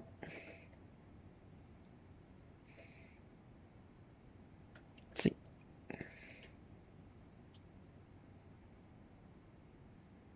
Looking at our labor numbers and still.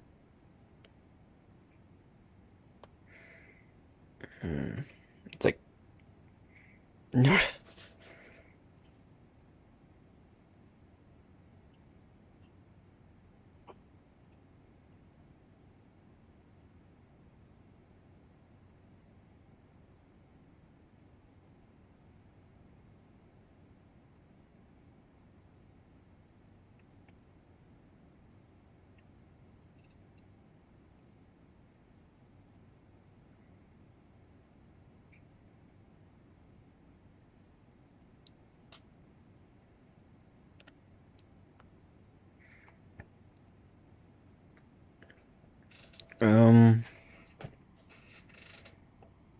And we made $86 at 8 after 8 last night.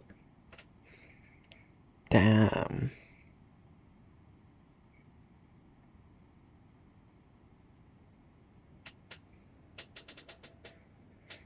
We made $86.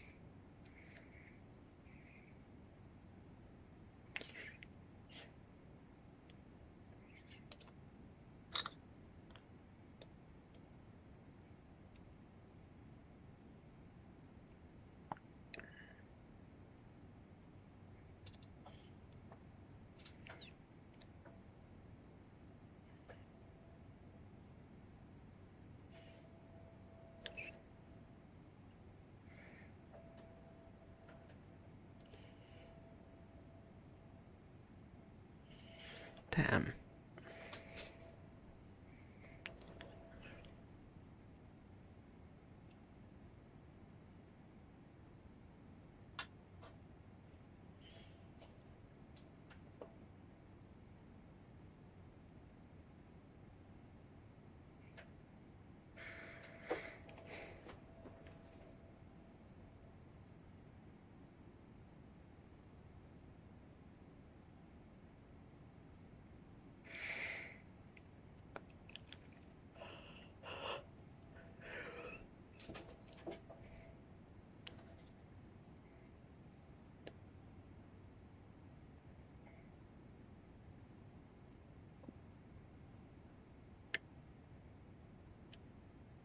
Yeah, no. Okay, I'm very happy though that it wasn't just me that thought us were busy. Work's really busy and speed of service is absolute shit. So. Alright. I see the passengers are all strapped in. That's fine. We'll leave the passengers where they are. Actually, we do advise that all the passengers stay seated whenever they are in their seats and with their seatbelt signs on in the event they hit some unexpected turbulence. Yep. in the event that we hit some unexpected turbulence, we do advise here at BA and Aeronaut that the passengers remain keep their seatbelts fastened. And it works. So at least while someone in the seats. Obviously you need to run to the restroom. I mean, shit happens. You need to run to the restroom. You need to run to the restroom.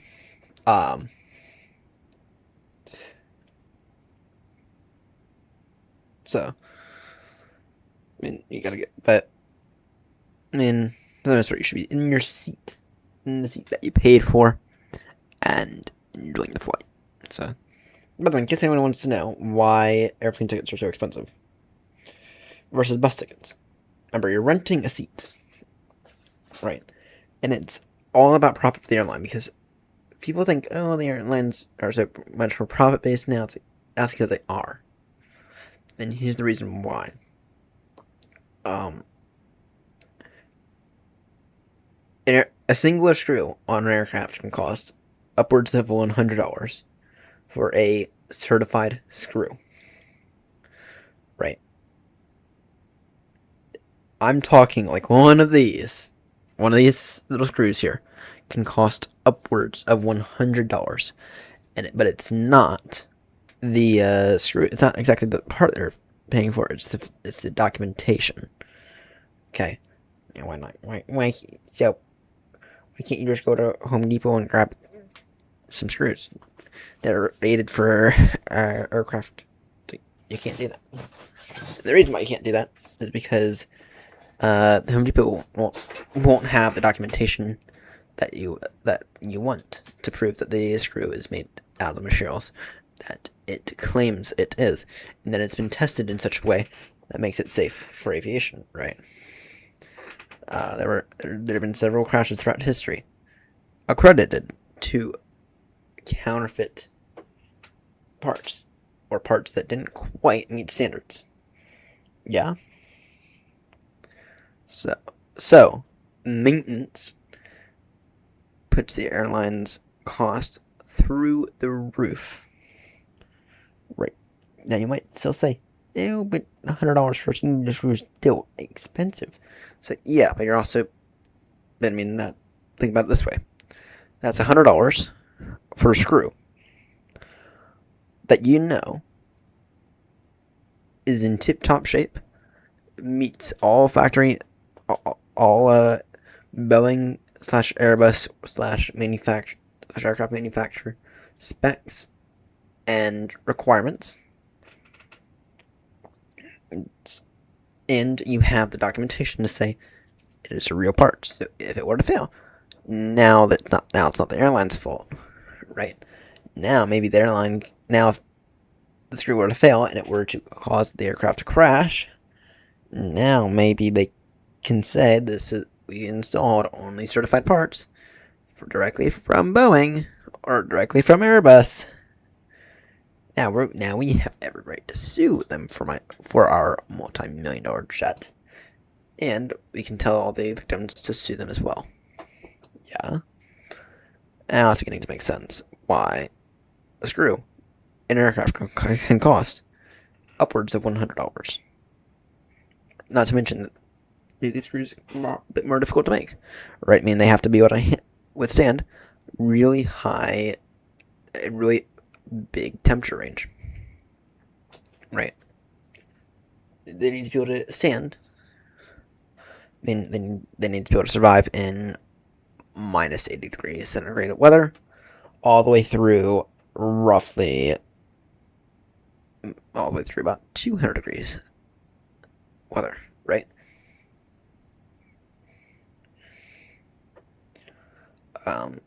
Depending on where it is, right?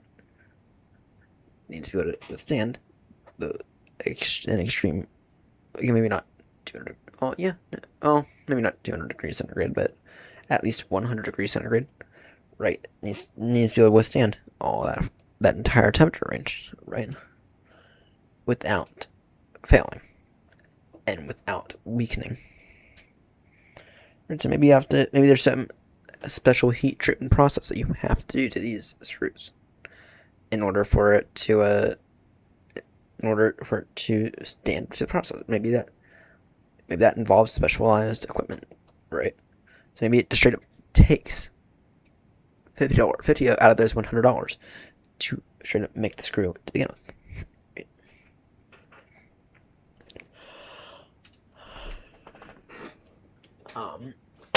Yeah.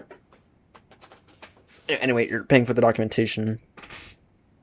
But anyway, maintenance, big cost of all that. Another big cost, fuel. I don't know if you've seen those videos of how much an aircraft costs. Just in the takeoff roll. Just the takeoff roll itself can cost, roughly speaking, about $100 in fuel. That's right. Not even more than that, actually. 1 to 3. Just taking off in an airliner, depending on the size, right?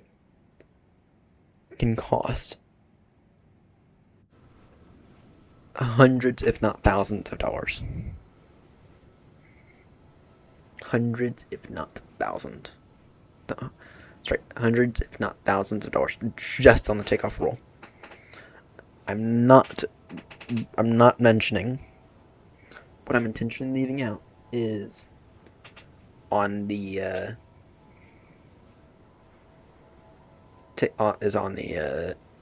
cruising.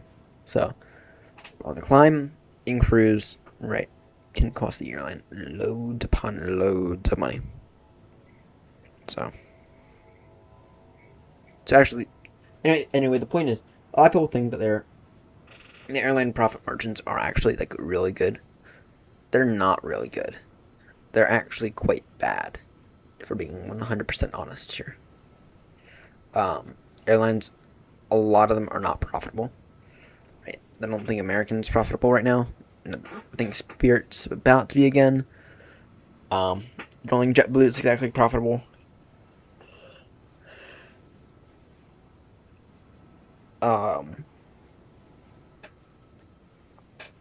Don't think that. I mean, United's profitable, but it's not that profitable.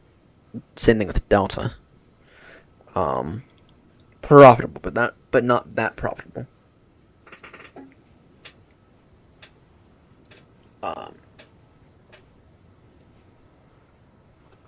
So anyway,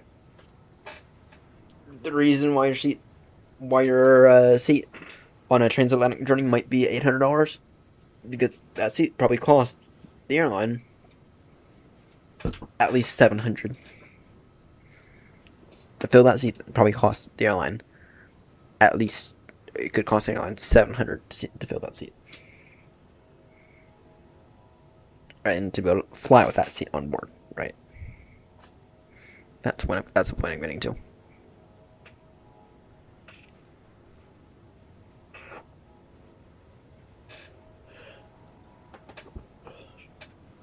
Alright, in a moment it'll be tea time in a moment. Question of what shall we do next will arise here soon. Yeah, go for another 15 minutes.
Alright.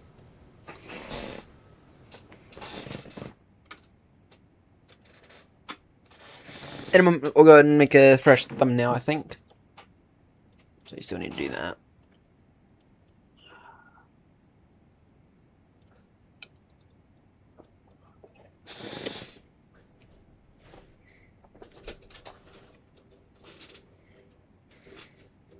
You okay, bud? You feeling alright? You a bit sleepies? But he has some allergies now. Yes, he has some allergies that are affecting his ears a little.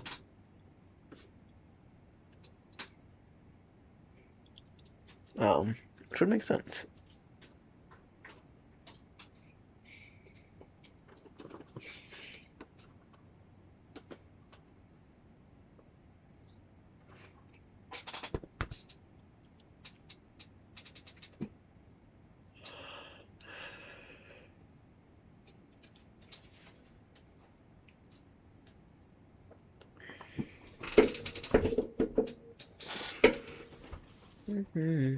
Ba-dum-ba-da-da-bum-ba-dum. I'm gonna pull back the throttles now. Alright, I'm curious about something.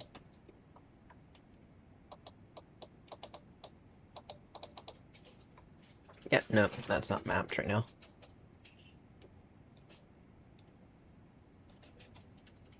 That's not glare right. Yeah, it does. Let's take a look. Why is that not doing its thing?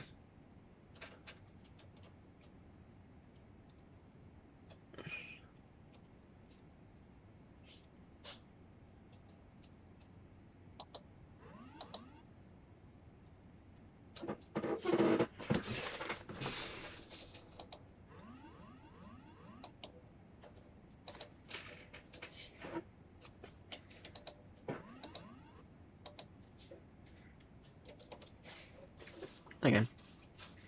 Now it's working. Now it's working. So essentially, it was the trying to get the autopilot to disconnect. So now it's working though. So essentially, it's 2 presses to disable the autopilot, and then it's 1 press to and I can actually re-enable it through the yoke as well.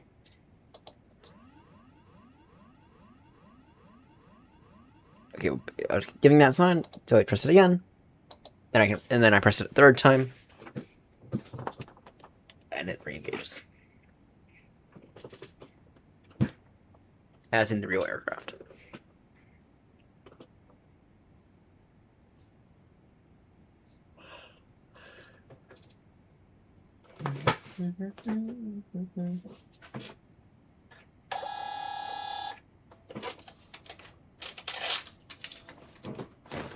I might need to quickly. Yeah, we don't have sheet paper like crazy recently.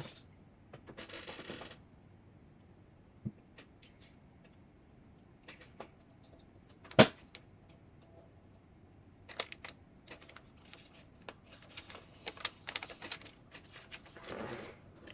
ahead and give y'all a yoke cam real quickly.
Fetterman, you fucking asshole. Senator Fetterman on supporting Mullen for DHS secretary. Why can't you just give someone a chance? Because that's not the position you're in, you fuckhole. You arsehole. That's not the fucking position you're in. Right, it's not a game of, oh, do we not like this person? No, you're fired now and move on to the next, right? This is not like the military, where maybe you want to give someone a chance, right? It's not the military here. It's the Department of Homeland Security. This is the fucking Department of Homeland Security. The department meant to combine a whole bunch of departments. This is the fucking Department of Homeland Security. This isn't. We're not talking about. We're not talking about. Oh, the CEO of this small little company. Right? No, we're talking about the fucking Department of Homeland Security. Fetterman. That's why we can't just give someone, any random person, a chance. That's fucking why. You fucking arsehole. You fucking idiot. So. But why? Oh my word! This did normal latency. Shit. Don't know why it keeps saying that. Didn't even pay attention to it.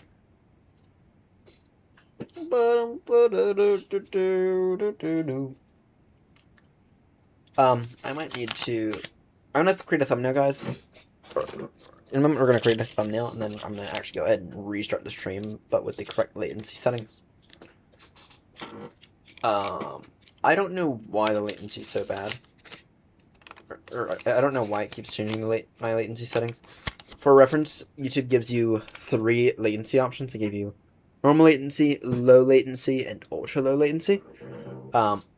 I usually go with ultra low latency. The downside is that it doesn't give you closed captioning, and the downside is that the latency settings don't really give you or the lower ones don't give you stuff like closed captioning and 4K or even 1440p. They give you 1080p, which for me, I that's fine with me because I could give less of a rat's ass about latency settings or about closed captioning, and then kind of the same thing with 4K. I don't even sim at 4K or at 1440p. I sim at 1080p. So let's go ahead and create this thumbnail real quickly. Then we'll go ahead and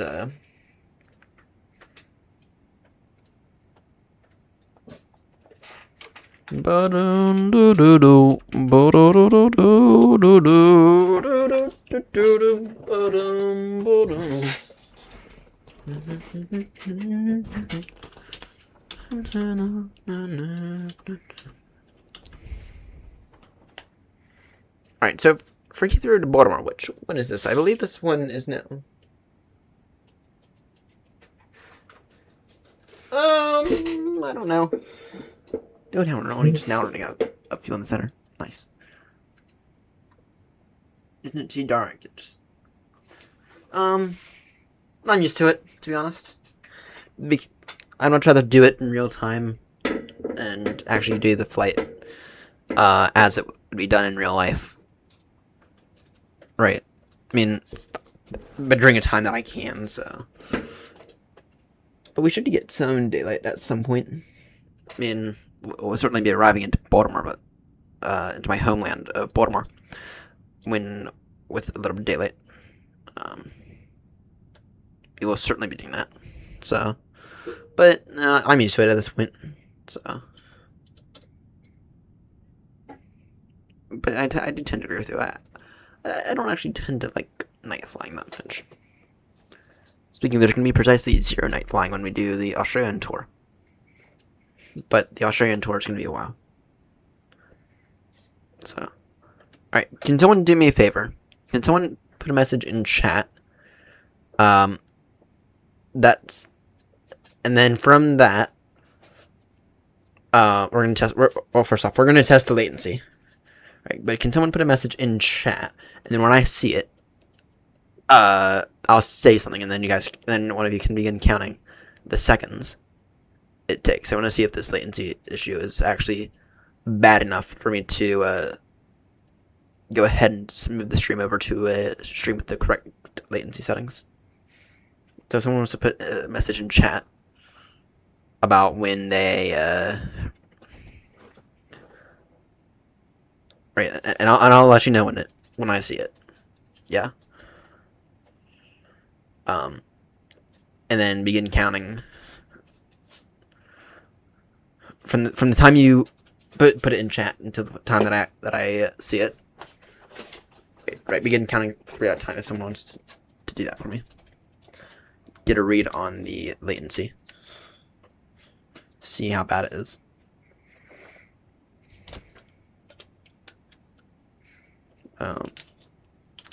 Usually I think normal latency, I think that setting usually has about 20 seconds.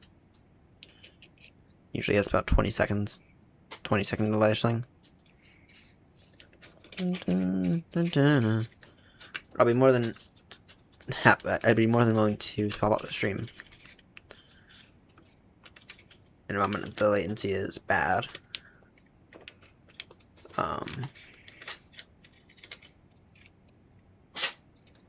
Bless you. You okay? You okay, man?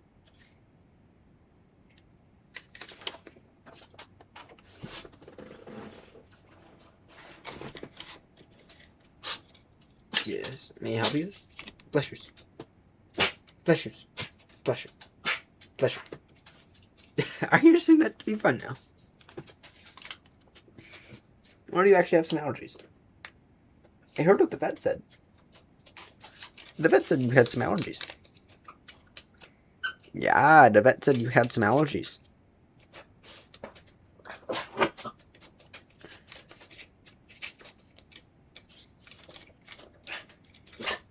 What?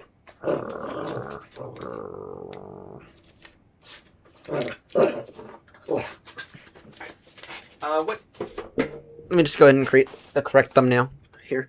Does anyone know it? Or actually, I guess I can need to tell. I guess I need to be able to find this out myself real quickly. It's been a minute since we last did the since we last did a thing. I think it's actually been nearly a month, if not over.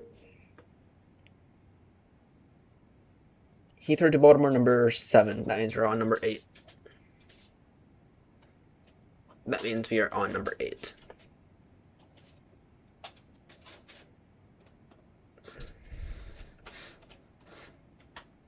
File. Download it. And then yeah. Let me go ahead and edit this real quickly. YouTube changed the way this is, and I don't like it.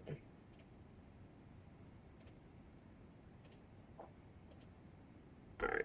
And then let me just go ahead.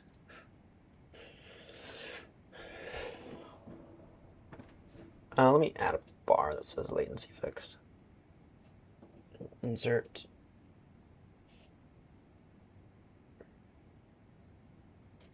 Shape.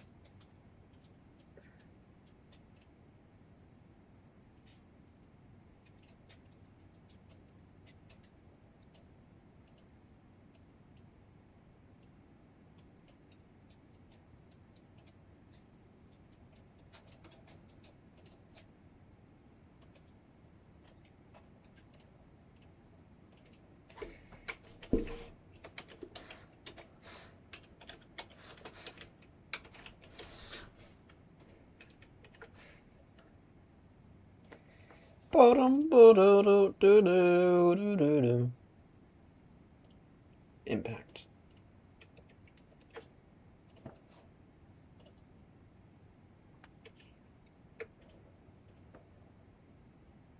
And then let me change the color of that to red.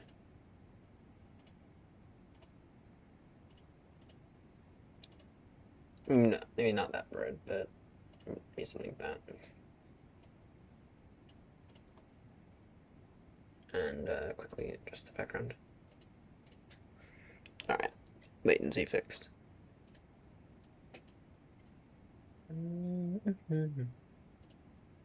Download JPEG. Alright, I'm gonna quickly end this broadcast. Be back with y'all in another one in about